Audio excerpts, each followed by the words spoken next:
இப்போ நீங்களும் ரணில் விக்ரமசிங்க ஒரு நல்லொரு சிநேகிதர் ஓரளவுக்கு.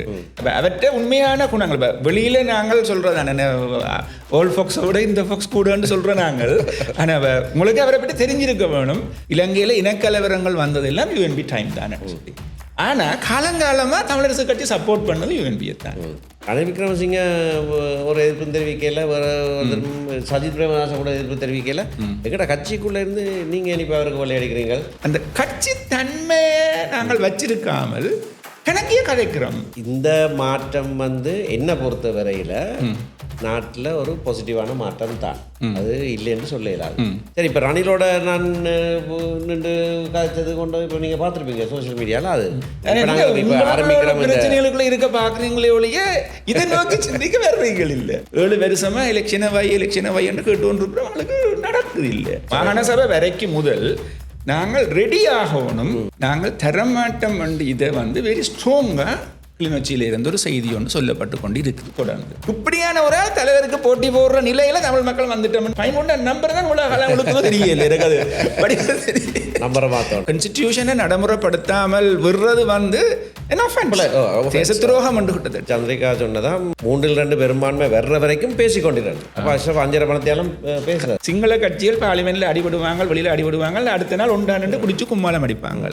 ஆனா எங்கள்கிட்ட அந்த ஆட்டிடியூட்ல மூஞ்சி நீட்டி கொண்டு திருப்பி நிற்கிற பழக்கம் இருக்கு. உங்களோட பிரசார பீரங்கில இருக்கணுமோ அவையில் இந்த பிரசாரங்கள் சில நேரம் கொஞ்சம் 3rd grade லெவல்ல போற மாதிரி இருக்குது. சில நேரம் எனக்கு எதிராக துறவின்னு சொன்னாலும் சொல்லுவாங்க. கண்டு பௌத்தம் தான் அனைவரும் சமம் என்கின்ற நிலப்பாட்டை வெளிப்படுத்துகிற ஒரு வழிமுறை, வாழ்க்கை முறை. அதிகாரம் வேணும், பரவலாக்கப்பட வேணும் என்றது சிங்கள மக்கள்கிட்ட தாராளமா இருக்கு. வடக்கு கிழக்கு என்று வந்த உடனே தான் அந்த பிரச்சனை. 2 அல்லது 3 அருகில் உள்ள மாகாணங்கள் இணைக்கப்படலாம் என்று முஸ்லீம் தலைமையில தங்களோட இணைச்சு வைக்கிறதுக்காக அந்த கூடுமான சலுகைகளை கொடுத்து அவையில தங்களோட பக்கம் வச்சிருந்தவியல். இப்போ இத்தனை நீங்கள் சொன்ன மாதிரி 38 வருஷமா அதை கூட செய்யலாம், அதை கூட செய்யலையே. வணக்கம். வணக்கம். நீங்கள் வடக்குக்கான நீர், வாட்டர் ஃபார் த நார்த் என்று சொல்லி அது சம்பந்தமாக நீண்ட காலமாக பல முயற்சிகள், அது சம்பந்தமான எழுத்துக்கள் போன்றவற்றை செய்து வருகிறீர்கள். சில மாதங்களுக்கு முன்னர் ஒரு புத்தகத்தையும் வெளியிட்டிருந்தீர்கள். அதனுடைய அந்த மூல கருப்பொருள் என்னன்ற கொஞ்சம் விளக்கமாக சொல்லுவியா? அதாவது எங்களோட வடக்கு மாகாணம் நீர்வளத்தில் எங்களுக்கு தேவையான நீர்வளம் இருக்கிற ஒரு பகுதி. எங்களுக்கு உள்ள முக்கியமான கன்சர்ன் பிரச்சனைகள் நாங்கள் அந்த நீர்வளத்தை சிக்கனமாகவும் எல்லாருக்கும் பங்கிட்டு கொடுக்குற தன்மை எங்கள்கிட்ட இல்லாமல் இருக்குது. அதுதான் மிகப்பெரிய பிரச்சனையாக இருக்குது. நாங்கள் எங்களோட வடக்கு மாகாணத்தில் எடுத்துகிட்டா எங்களோட 23 ரிவர் பேசின் இருக்குது. 23 ரிவர் பேசினில் கிட்டத்தட்ட 54 குளங்கள் இருக்குது, நீர்ப்பாசன குளங்கள் இருக்குது. அப்போ நான் என்ன செய்தேன்னா இருந்தால் அந்த 54 குளங்கள் இந்த ஒவ்வொரு ரிவர் பேசினையும் எடுத்து இந்த ரிவர் பேசினில் வரக்கூடிய நீரிந்த அளவு எடுத்து அதை கமக்காரருக்கு எவ்வளவு கொடுக்கலாம். அதே நேரம் கமம் அல்லாத தேவை என்றது உண்மையாக ஒரு முக்கியமான தேவை. என்றால் எங்களோட வடக்குந்த அபிவிருத்திக்கு நாங்கள் ஒரு இண்டஸ்ட்ரியலில் கொண்டுவர வழிக்கிடுவோமாக இருந்தால் நிச்சயமாக எங்களுக்கு நீர் தேவை ஒன்று இருக்குது. அப்போ நாங்கள் நீர் தேவைக்கு கண்ட இடத்துலையும் போக இயலாது. நாங்கள் கடலில் இருந்து நீர் எடுக்கலாம் என்று சிம்பிளாக சொன்னாலும் கடல் நீரில் இருந்து நாங்கள் எடுக்கிறது சிட்டியான கோஸ்டானது கிட்டத்தட்ட 10 மடங்கு கூடின கோஸ்ட்டில் தான் நாங்கள் சர்ஃபஸ் வாட்டரை விட கடல்லேருந்து எடுக்கணும். அப்போ நாங்கள் அந்த குளங்களில் அந்த குளங்கள் எல்லாத்துக்கும் நான் ஒரு ஸ்டடி ஒன்று செய்து ஒவ்வொரு குளத்திலையும் ஒவ்வொரு ரிவர் பேசின்லேயும் எந்த அளவுக்கு நீர் மேலதிகமாக இருக்குது, அவையோட தற்போதைய விவசாய நடவடிக்கைகளுக்கு மேலதிகமாக என்று கணக்கு பார்த்து எந்தெந்த விவரங்கள் செய்யலாம் என்றது சம்பந்தமாக நாங்கள் இந்த முதலாவது புத்தகம் கிட்டத்தட்ட வெளியிட்ட. நாங்கள் 2வது புத்தகத்தில் கிட்டத்தட்ட நாங்கள் அந்த கொஞ்சம் கான்சன்ட்ரேட் பண்ணது ஒன்று யாழ்ப்பாணத்தில் எங்களோட Jaffna Kilinochchi water supply scheme சம்பந்தமான ஏசியன் டெவலப்மெண்ட் பேங்க் இந்த நிதியுதவியில் ப்ராஜெக்ட் ஒன்று தொடங்கப்பட்டது. அது கிட்டத்தட்ட யுத்தம் முடிகிற யுத்தம் மௌனிக்கப்படுறதுக்கு ஒரு கொஞ்சம் காலத்துக்கு முன்னுக்கு அது ஃபார்முலேட் பண்ணப்பட்டது. அந்த நேரம் மிகவும் கஷ்டப்பட்டு நான் முல்லைத்தீவு டெபுட்டி டைரக்டராக இருந்தேன். அந்த நேரம் வினோதராஜாண்டு என்ன ஒரு பொறியியலாளர் கிளிநொச்சியில் இருந்தவர். இருவரும் கிட்டத்தட்ட நாங்கள் கன்வின்ஸ் பண்ணியிருந்தாங்க எல்டிடியை அதை in principally they have to agree to take water from Iranamadu to Jaffna மட்டும் இல்லை, ஜெஃப்னா அண்ட் கிளிநொச்சி என்று செய்தேன். உண்மையாக அந்த அவையோட கன்சர்ன் லெட்டர் வந்து இன்றைக்கும் என்னட்டு இருக்குது. நான் அது எந்த என்வெலப்பில் தான் எல்லாருக்கும் அனுப்பினேன். டெபுட்டி டைரக்டர் முல்லைத்தீவு வந்து என்வெலப்பில் தான் அனுப்பினாங்க. அதுக்கு பிறகு தான் ஏடிபி அடுத்த ப்ரோசஸை நோக்கி போனது. அப்போ அந்த தனியாக ஒரு வாட்டர் சப்ளைக்கு காசு தரமாட்டினோம் என்றதால் நாங்கள் ஒரு மல்டி டிசிப்ளினரி ப்ராஜெக்டாக அதை டிசைன் பண்ண வேண்டி வந்தது. அந்த டிசைனில் வந்து நாங்கள் 4 விதத்தை கன்சிடர் பண்ணாங்க. 1 2 மடுக்கண்டை உயர்த்துறது, 2வது வந்து சுவேஜ். யாழ்ப்பாணத்தில் அது ஒரு பெரிய பிரச்சனை. எங்களோட கிரவுண்ட் வாட்டர் வந்து பொல்யூட் பண்ணப்பட்டு இருக்குது. அது கென ஸ்டடி அதில் இருக்குது, ஜிடி செட் இந்த ஸ்டடி இருக்குது, ஒரு ஆஸ்திரேலியன் ஸ்டடி கென ஸ்டடிகள் இருக்குது. அப்போ சுவேஜ் டிஸ்போசல், சென்ட்ரலைஸ்ட் சுவேஜ் டிஸ்போசலை நோக்கி நாங்கள் அதை கொண்டு போக வேணும். அப்போ அதுக்கு வந்து இப்பயும் எங்களுக்கு ஃப்ளஷ் போதுமான அளவு தண்ணி இருக்க வேணும். அடுத்தது வந்து இன்ஸ்டிடியூஷனல் ஸ்ட்ரென்தனிங், வாட்டர் டேங்கல் கட்டுறது இப்போ இந்த தண்ணி லே பண்ணுறது இவ்வளவும் செய்து தான் அந்த கன்சர்னோட ப்ராஜெக்ட் ஃபார்முலேட் பண்ணி ஏசிபியோட அக்ரிமெண்ட் சைன் பண்ணி ஃபார்மர்ஸோடையும் அக்ரிமெண்ட் சைன் பண்ணப்பட்டது அந்த டைம். அதுக்கு விட்னஸாக இப்போ இருக்கிற கவர்னர் ஒரு சிக்னேச்சரியாக இருந்தவர். நான் நினைக்கிறேன் சீஃப் செக்ரட்டரி சைட்டில் ரவீந்திரன் இருந்தவர் நினைக்கிறேன். ஆனால் ஏதோ ஒரு காலம் யுத்தம் கவனிக்கப்பட்ட பிறகு இருந்தால் போல் திடீரென்று அதுக்கு எதிரான ஒரு மூவ் ஒன்று வரவழைக்கிட்டது. அந்த மூவ் வந்து எப்படி வந்ததுன்றதை பற்றி படிவாக விளக்கம் சொல்கிறதுக்கு இடையில் கடகடண்டு மூவ் வர தொடங்கிட்டது. அதில் இந்த மெயின் குற்றச்சாட்டு நான் சொல்லக்கூடியதாக இருக்குமா இருந்தால் மாகாண சபை தான் அதில் பிளவிட்டது. அந்த மாகாண சபை ஒரு நிபுணர் குழு அமைச்சதில்லை. அந்த நிபுணர் குழுவில் நானும் ஒரு மெம்பராக இருந்தேன். ஆரம்பத்தில் 9 பேர் கொண்ட நிபுணர் குழு கொண்டு அமைக்கப்பட்டு நாங்கள் விசாரணைகள் செய்து கொண்டு போகக்குள்ளே அது கொடுக்கலாம் என்ற ஒரு தீர்மானத்தை நோக்கி அது போய்கொண்டிருந்தது. திடீரென்று அதில் 2 பேரை நான் உண்மையாக குற்றஞ்சாட்டுவேன். ஒன்று மிஸ்டர் ஐங்கரநேசன், அடுத்தது சிவிகே சிவஞானம். ஏனென்றால் சிவிகே சிவஞானம் தலைவராக சேர்மனாக இருந்தவராகும். திடீரென்று ஐங்கரநேசன் கொடுத்த இன்னும் ஒரு 6 பேரை அதுக்குள்ளே இன்க்ளூட் பண்ணுறதுக்கு சபையில் ஒரு அவசரமான ஒரு தீர்மானமாக கொண்டு 15 பேரை ஆக்கினதால் அதில் அதை முதலிருந்து நாங்கள் எங்களால் அதை கன்வின்ஸ் பண்ண இல்லாமல் போட்டது. அப்போ அந்த மெஜாரிட்டி என்ற சொல்லோடு அந்த திட்டத்தை நிறுத்த வேணும் என்ற ஒரு தீர்மானம் மாகாண சபை எடுத்தது. அதுலேயும் ஒரு சின்ன குளறுபடி ஒன்று நடந்தது.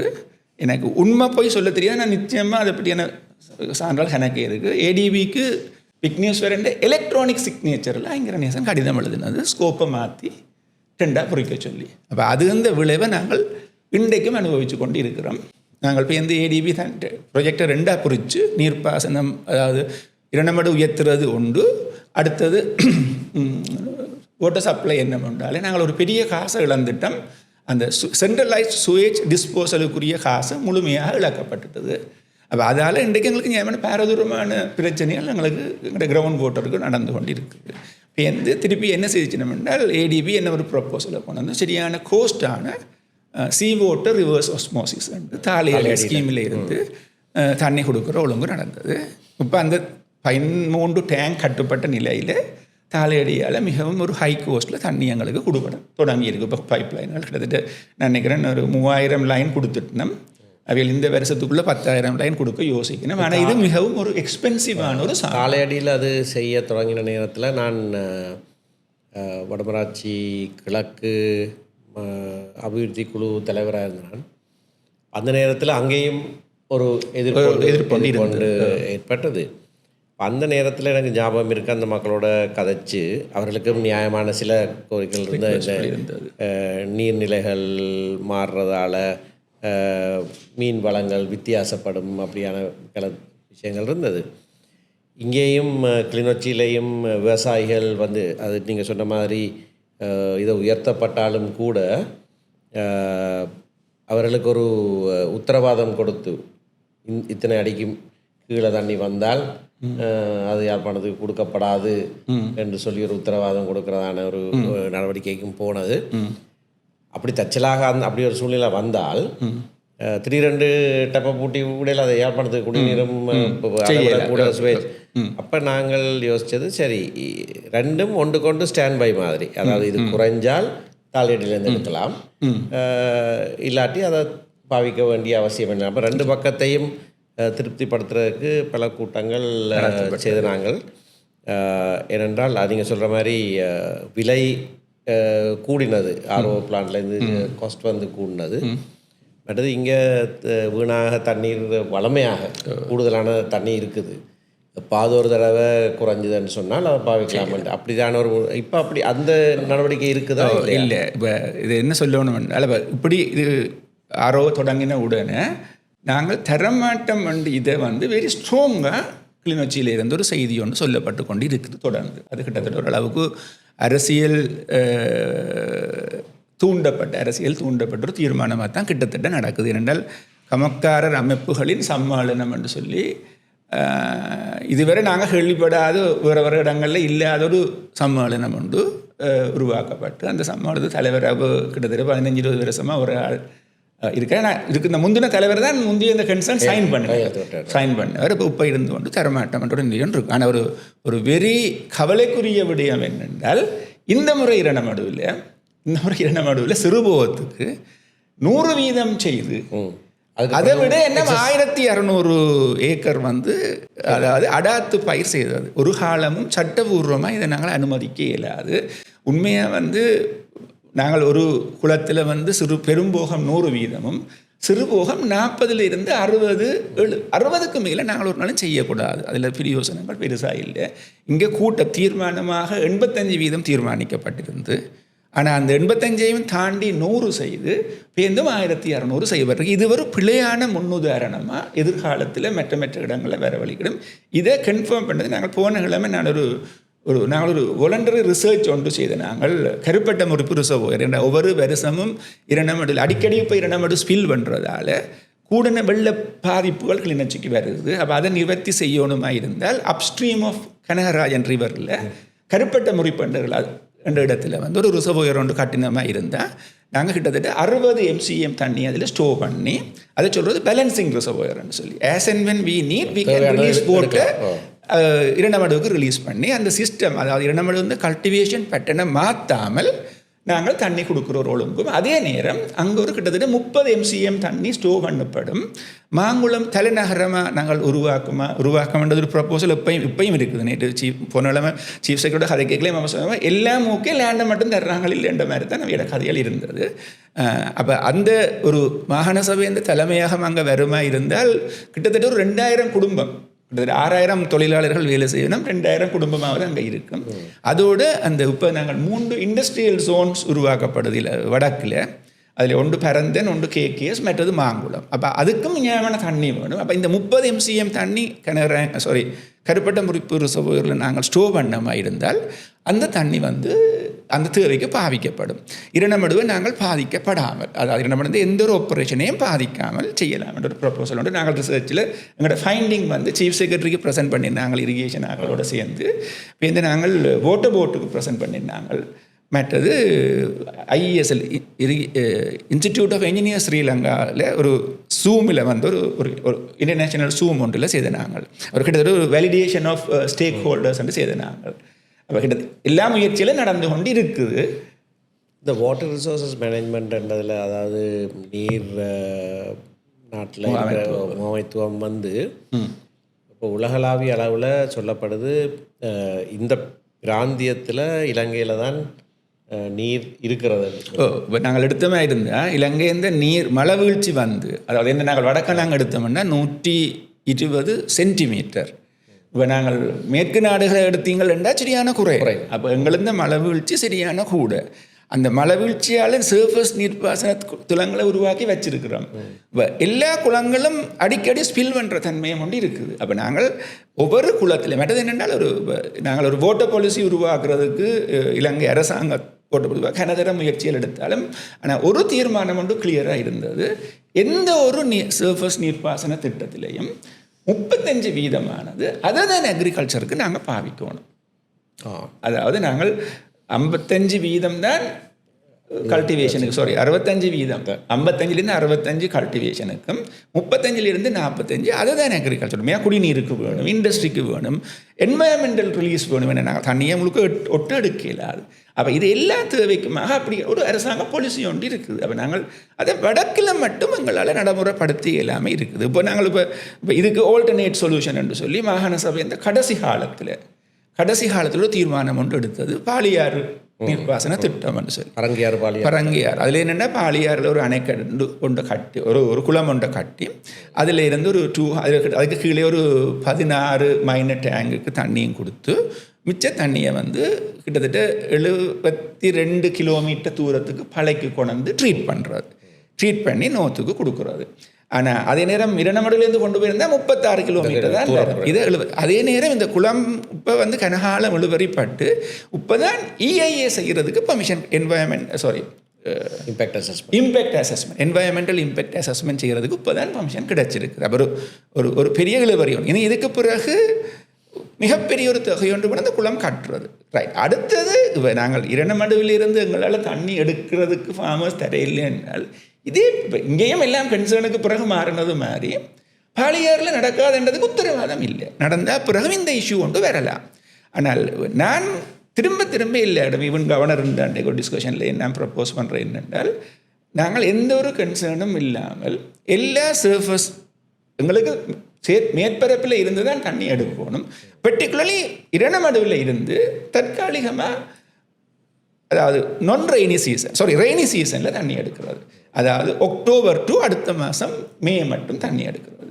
இப்போ இந்த மே ஜூன் ஜூலை ஆகஸ்ட் வந்து ஆரோ பிளான்லேருந்து தண்ணி எடுக்கலாம். என்னென்ன ட்ரவுட்டான அதாவது குறையிற நேரத்தில் மட்டும் அது மட்டும் இல்லை. அப்போ தான் எங்களுக்கு எக்கனாமிக்கலாக இருக்கும். ஃபார்மர்ஸையும் நாங்கள் குழப்ப மாட்டோம். அப்போ இதை உப்பு எடுத்துக்கொண்டு இப்போ எங்கள்கிட்ட பாப்புலேஷன் கூடிக்கொண்டு வரும். அப்போ பாப்புலேஷன் கூடிக்கொண்டு வரையில நாங்கள் பாலியாறு நிச்சயமாக இப்போ இவ்வளவு காசு வந்தாலும் 15 வருஷம் செல்லும் கட்டி முடிக்கிறது. 10லிருந்து 15 வருஷம் செல்லும். அதே நேரம் அடுத்த சோர்ஸில் நாங்கள் கருப்பட்ட முறிப்பை உப்பியை பிளான் பண்ணணும். அப்போ தான் வெள்ளத்தை நாங்கள் நிப்பாட்டலாம். இரண்டமடுக்கு கீழே வர்ற வெள்ளம் நிப்பாட்டும் போது நாங்கள் மேலே தான் நாங்கள் அதை அணைக்கட்டை கட்டி செய்ய வேணும். அப்போ அதே நேரம் அதுக்கு அடுத்தது வந்து இதில் ஒரு டைவர்ஷன் ஒன்று செய்யலாம். இந்த பரங்கியாறு பாலியாறு டிரான்ஸ்மிஷன் டைவர்ஷன் ஒன்று செய்த மாதிரி இருந்தால் அதை கொண்டு வந்து கரும்புள்ளியால் ஸ்டோர் பண்ணி அதால் இஷ்யூ பண்ணலாம். அப்படி நாங்கள் பாலிசி, அதாவது இந்த கொள்கை, இந்த முகாமைத்துவ கொள்கையை சரியான விதத்தில் செய்தால் நான் அந்த கொள்கையை ஒன்று செய்து மாகாண சபைக்கு சப்மிட் பண்ணியிருக்கிறேன். ஆனால் அது இன்னும் அதுமே நீ மாகாண சபை இயங்கி அவையோட ஸ்டாட்யூட்ஸுக்குள்ளே அதை இன்க்ளூட் பண்ணப்பட வேணும். இல்லைன்றால் இப்போ இரண்டமடுக்கில் வார தண்ணி கூட கிளிநொச்சி மாவட்டத்திலேருந்து வார இல்லை, வவுனியாவில் தொடங்கி முல்லைத்தீவுல வருது. குளம் முழுமையாக இருக்கிறது முல்லைத்தீவு டிஸ்ட்ரிக்டில். நாங்களுமே அந்த மற்றது கிளிநொச்சியில் இருக்கிற நாங்களும் வேற ஆக்கள் கிளிநொச்சியில் இருக்கிற நாங்கள் எல்லாரும் அங்கே இருந்து கிட்டத்தட்ட 85ஆம் ஆண்டு யாழ்ப்பாணம் புரிஞ்சா பிறகு வந்தாக்கள் வந்து எங்கள்கிட்ட அந்த ஷேரிங் ஆட்டிடியூட் நாங்கள் வளர்க்கணும். அதை சொல்றது இன்டெகிரேட்டட் வாட்டர் ரிசோர்ஸ் மேனேஜ்மெண்ட் என்று சொல்கிறது. நாங்கள் அந்த அதாவது எல்லா ஸ்டேக் ஹோல்டரையும் ஈக்குவிட்டபிளாக, நாட் ஈக்குவலாக இல்லை, ஈக்குவிட்டாக அவையோட தேவைக்கு ஏற்ற மாதிரி அந்தந்த செக்டர் இருந்த தேவைக்கு ஏற்ற மாதிரி நாங்கள் நீர் எடுத்து பாவிக்கக்கூடியதாக இருக்க வேணும். சரி, அப்போ மாகாண சபை கொண்டு வந்தால் உங்களோட நிச்சயமாக அப்படியான ஒரு கொள்கை வந்து நிறைவேறும் என்று நாங்கள் எதிர்பார்க்கலாம். நானும் இவ்வளவோ முயற்சி எடுத்துக்கொண்டு இப்பையும் தொடர்ந்து வெளிநாளில் எழுதி கொண்டு வரேன். இது வாட்டர் ரிசோர்ஸ் தான் என் மெயின். இது யாழ் தினக்குரலில் ஒவ்வொரு ஞாயிற்றுக்கிழமையும் எழுதி கொண்டு வர்றோம். நாங்களும் எங்களால் இயலக்கூடிய முயற்சிகளை செய்து கொண்டு வர்றோம். அது ஃப்ரூட்ஃபுல்லாக வந்தால் நிச்சயமாக சந்தோஷமாக தான் இருக்கும். அது சரி, மாகாண சபைகள் தேர்தல்கள் நடக்காதா என்றெல்லாம் ஒரு அதில் கொஞ்சம் இப்போ இன்ட்ரெஸ்ட் வந்த மாதிரி தெரியுது. கருத்தரங்கள் நடக்குது. உங்களோட இதில் நான் ஒன்று சொல்லணும்னு நினைக்கிறேன். உங்களுக்கு தெரியுமோ தெரியல, இந்த மாகாண சபை இந்த ஃபர்ஸ்ட் ஸ்டாஃபில் வடக்கு கிழக்கு மாகாண சபை இந்த முதல் ஸ்டாஃபில் 10 செக்ரட்டரியும் 4 இன்ஜினியர்ஸும் தான் முதல் எடுபட்டார்கள். அந்த அதாவது அவையில் அட்வர்டைஸ் பண்ணி ரிலீஸ் பண்ணி எடுத்தார்கள். அதில் நானும் ஒரு ஆள். வரதராஜ பெருமாள் இந்த மாகாண சபையில் இருந்த நாங்கள் கிட்டத்தட்ட மியூசிக்கல் சேர் மாதிரி அந்த ரிங்கோ முனிசிபல் கவுன்சிலில் மேல் ஃப்ளோரில் சீஃப் செக்ரட்டரி மிக்சர் சிவராஜா நடுவில் இந்த கரையில் 5 செக்ரட்டரி மேர், அதுக்கு அங்கால எங்களுக்கு 4 கதிரை போட்டு கிடந்தது. நாங்கள் 4 இன்ஜினியர்ஸ் வேலை செய்தாங்க. அப்படித்தான் மாகாண சபை தொடங்கினாங்க. நாங்கள் சண்டைகள் நடந்தது, ரைட், எங்களுக்கு ஒரு பெரிய ஒரு டிவல்யூஷன் ஒன்று வருது, நல்லது நடக்கும் என்று சொல்லி நாங்கள் கன்சர்ன் கொடுத்து, நான் சென்ட்ரல் கவர்மெண்ட்டில் வேலை செய்த நான் கன்சர்ன் கொடுத்து பர்மிஷனோட பப்ளிக் சர்வீஸ் கமிஷன் ரிலீஸ் பண்ணி வேலை செய்த நாங்கள். எங்களால் ஒரு 2 வருஷம் தான் நடந்த நாங்களே நிற்கிறேன். ஆனால் அது அந்த அப்போ இவர் காசிலிங்கம் விக்னேஸ்வரன் சீஃப் செக்ரட்டரியாக இருந்தவர் இல்லை, அவர் சீஃப் செக்ரட்டரியாக இருந்தது சிவராஜ், விஎன் சிவராஜ் யூனிவர்சிட்டி ரெஜிஸ்ட்ராராக இருந்தவர். காசிலிங்கம் டாக்டர் விக்னேஸ்வரன் வந்து secretary to chief minister chief minister secretary இருந்தவர். நாங்கள் அவர் ஒரு இரிகேஷன் இன்ஜினியர். அவர் இரிகேஷனில் இருந்து அதில் தான் பிஹெச்டி செய்து இதுக்குள்ளே வந்து அவர் அந்த முழுசாக ஒரு லைனில் வந்துட்டார். ஆனால் அந்த மாகாண சபையில் கன விஷயங்களை செய்யவியல் ஆயத்தம். இன்றைக்கு இருக்கிற மாகாண சபை இந்த கிரவுண்ட் ஒர்க் செய்தது உண்மையாக அந்த ஒரு வருஷத்தில் அவையெல்லாம் நியாயமான கஷ்டப்பட்டவியல் நியாயமான உண்மையாக அந்த வடகிழக்கு மாகாண அரசு கண்டு தான் ஆரம்பத்தில் போடப்பட்டது. வடகிழக்கு மாகாண அரசு கண்டு போடப்பட்டு அவை செய்து கொண்டு வந்து இந்த இடையில பிரேமதாசன் அந்த அரசு என்று சொல்ல பாவிக்கக்கூடாது. ஆனால் நாங்கள் லோக்கல் கவர்மெண்ட் சொல்கிறோம், அது கவர்மெண்ட் சொல்கிறோம். ஆனால் வடகிழக்கு மாகாண அரசு கண்டு இருக்கக்கூடாது. நாங்கள் லெட்டர்லாம் அடிச்சே வச்சுருந்தேன். நாங்கள் வடகிழக்கு மாகாண அரசு கண்டு இல்லை அந்த அது நாங்கள் அந்த நேரம் அது சரியோ பிள்ளையோ உங்களுக்கு கன விஷயங்கள் நடந்தாலும் கிட்டத்தட்ட 40 வருஷம் 38 வருஷத்துக்கு முதல் ஏற்காத ஒரு விஷயத்தை இன்றைக்கு நாங்கள் ஏற்கிறதுக்கு அடிப்படை கஷ்டப்பட வேண்டி கிடக்கு. அதை செய்கிறதுக்கு இப்போ 7 வருஷமாக எலெக்ஷனை வை என்று கேட்டுக்கொண்டிருக்கிறோம். அவங்களுக்கு நடக்குது இல்லை.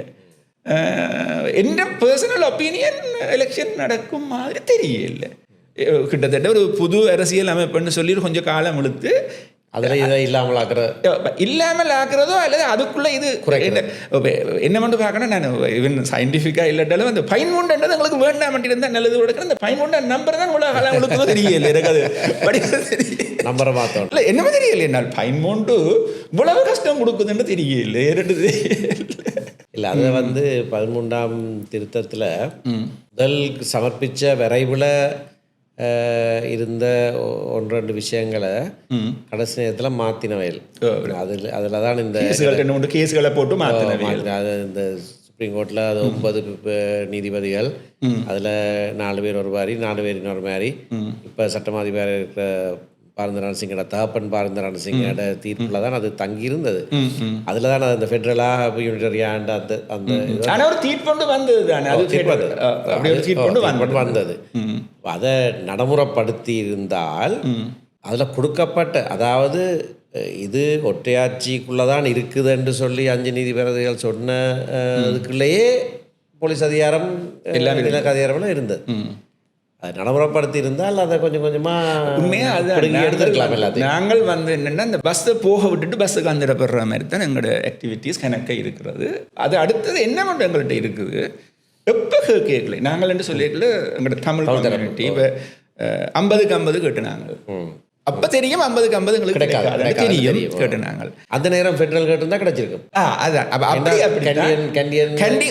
ஃபெடரல் வந்து முதல் ஃபெடரல் கேட்டது வந்து கண்டியன்ஸ் தான் கேட்டவில்லை. ஏன்னா அவைகள் மற்ற கொழும்பு பேஸ்ட் அந்த பிஸ்னஸ் சிங்களீஸோடு சேராமல் நாங்கள் வேற ஒரு நாங்கள் கொஞ்சம் ஹை கிளாஸ் அரிஸ்டோக்ராட்டிக் கிட்டத்தட்ட அந்த மாதிரியான ஒன்றில் இருக்கிறபடியே தான் அப்படி தான் நடந்தது. அப்போ நாங்கள் எப்பயும் எங்களுக்கு தரமாட்டாத ஒன்றை தான் கூட கேட்டுனாங்க.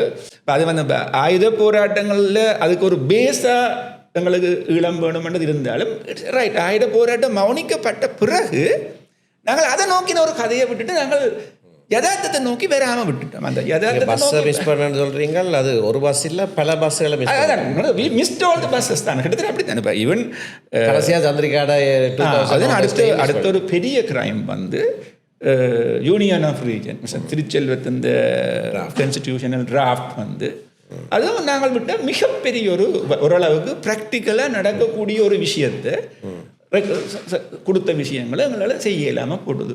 அதுக்கு பிறகு நாங்கள் இப்போ திரும்பவும் அந்த பழைய அதை நோக்கித்தான் போகிறோம். அது மட்டும் இல்லை, எனக்கு நான் என்ன நினைக்கிறேன், உங்களோட முந்தியும் ஒரு நான் கதைச்சிருக்கிறேன். அந்த நல்லாட்சி அரசாங்கத்தின் அரசியல் அமைப்பில் வந்து இந்த லேவல் இல்லாத நாங்கள் அந்த சமஷ்டி என்ற லேவலை மட்டும் தூக்கி பிடிச்சு கொண்டு நிற்காமல் சில ஃப்ரூட்ஃபுல்லான விடயங்கள் இருக்கின்றதை பற்றி பொதுவான கதைகளுக்கு நாங்கள் உங்களோட ஒரு டிஸ்கஷனில் நீங்கள் எனக்கு சொன்ன ஞாபகம் இருக்குது. அதை பற்றி ஒரு கொஞ்சம் சொல்லியிருக்காங்க. அதாவது நாங்கள் அந்த நேரம் தயார்படுத்திக்கல சந்திரிகாட ஆகஸ்ட் 2000 டிராஃப்டை தான் அடிப்படையாக வச்சு தொடங்கினாங்க. ஆனால் அரசியல் காரணங்களுக்காக எங்களுக்கு சொல்லப்பட்டது அது சந்திரிகாட டிராஃப்ட்டு கதைக்க வேணாம். ஆனால் கலாநிதி ஜாம்பதி விக்ரமரட்னவன் நான் தான் கூடுதலாக அந்த வரைவுகளை செய்ததுனாங்க. இப்போ அவருக்கு அதில் நல்ல பரிச்சயம் இருந்தது. அந்த நேரத்தில் அவரும் சம்மந்தப்பட்ட அப்போ அவர்கிட்ட அந்த டிராஃப்ட் எல்லாம் இருந்தது. அப்போ அதை வச்சு தான் செய்தனாங்க. அப்போ ஏற்கனவே எடுத்த தீர்மானம் வந்து லேபல்ஸ் தேவையில்லை, லேபல் தேவையில்லை, உள்ளடக்கத்தை பார்ப்போம்னு சொல்லி செய்தது. ஸோ அதில் நான் பல வழியில் சொல்லியிருக்கிறேன். அதில் இறுதியாக நாங்கள் கொண்டு வந்த வரைவை பார்த்தால் சந்திரிகாடை விட குறைவு தான், சந்திரிகாடை விட கொஞ்சம் குறைவு தான். ஆனால் அதையாவது பெற வேணும், அதையாவது பெற வேணும் என்றதில் முன்னர் நாங்கள் சில விஷயங்களில் கூடுதலாகவும் இருந்தது. உதாரணத்துக்கு டட்லி செல்வா ஒப்பந்தத்தில் இருந்த அந்த 4 படிமுறைகள், அரசகாணி எப்படியாக பயிரப்படும் அப்படி அதே சொற்றரோட கொண்டு வரப்பட்டது. அப்படி சில விஷயங்கள் செய்தது. சில விஷயங்கள் இப்போ பௌத்தத்துக்கு முன்னுரிமை என்ற விஷயம் அதை நாங்கள் விட்டு கொடுத்துனாங்க. நாங்கள் சில விஷயங்கள் அது வந்து ஒரு என்ன சொல்கிறது, ஒரு அடையாளமாக அவர்களுக்கு இருக்கிறதா இருந்தால் விடலாம். ஆனால் எனக்கு ஞாபகம் இருக்குது, அது பற்றின விவாதம் பாராளுமன்றத்தில் நடந்த போது நான் அதை சொன்னது போது, சரி நீங்கள், நான் இப்படி தான் சொன்னேன், பௌத்தம்தான் அனைவரும் சமம் என்கின்ற நிலப்பாட்டை வெளிப்படுத்துகிற ஒரு சமயமோ ஒரு வழிமுறை, வாழ்க்கை முறை. அப்படியான நீங்களே இல்லை எங்களுக்கு முதலிடம் என்று சொன்னால் நீங்களே பௌத்தத்தை மறுதளிக்கிறீங்கள், சரி இப்போ வேணுமெண்டா வச்சுக்கொள்ளுங்கோ ரெண்டு மாதிரி சொன்னதுக்கு சரியான எதிர்ப்பு வந்தது. அதை அப்படி நீங்கள் விட்டு கொடுக்கலாம் கொள்ளாமண்டு. அப்போ நாங்கள் நீங்கள் சொன்ன மாதிரி அந்த சின்ன சின்ன விஷயங்கள், பிரயோசனத்துக்கு இல்லாத விஷயங்களில் தொங்கிக் கொண்டு பேர் பட்டியலையும் இது பலகைகளை நேம்போடையும் பார்த்து கொண்டு நின்றமே தவிர விஷயங்களை அந்த ஆட்சியில் வந்த அரசியலமைப்பு நடைபெறாமல் போனதுக்கு நாங்கள் காரணம் இல்லை. ஆனால் நான் சொல்வேன், சந்திரிகாடை அதில் வந்து நாங்களும் அதை சப்போர்ட் பண்ணி அவருக்கு 7 பேர் தான் தேவையாக இருந்தது, 3-2 பேர் 2க்கு. அஷ்ரஃப் ஏதோ 5.5 மணித்தியாலம் பேசினவர், அதான் நீண்ட உரை பாராளுமன்றத்தில். அஷ்ரஃபுக்கு சந்திரிகா சொன்னதான் 3-2 பெரும்பான்மை வர்ற வரைக்கும் பேசிக்கொண்டிருந்தேன். அப்போ அஷ்ரஃப் 5.5 மணித்தியாலம் பேசுகிறார். ஆனால் டியூஎல்எஃப் அதை நேரம் டிசைட் பண்ணிட்டுது, வந்துட்டு அவர் சொல்ல வேண்டி வந்துட்டு. அப்போ அதால் அது கைவிடப்படும். இல்லைன்னா அதுதானே இன்றைக்கு இன்றைக்கு நாங்கள் இவ்வளோ கஷ்டப்படுறோம். அதுக்கு பிறகு பல விஷயங்களை எங்களோட கட்சி கூட 49ஆம் ஆண்டு தொடங்கிக்கல நாங்கள் சமஷ்டின்னு சொல்லி தொடங்கினது. ஆனால் அதுக்கு முதல் 50க்கு 50 ஜிஜி பொன்னம்பலம் கேட்கல, எஸ்ஜி விஜயநாயகவும் காங்கிரஸில் வைஸ் பிரசிடென்ட் இருந்தவர்.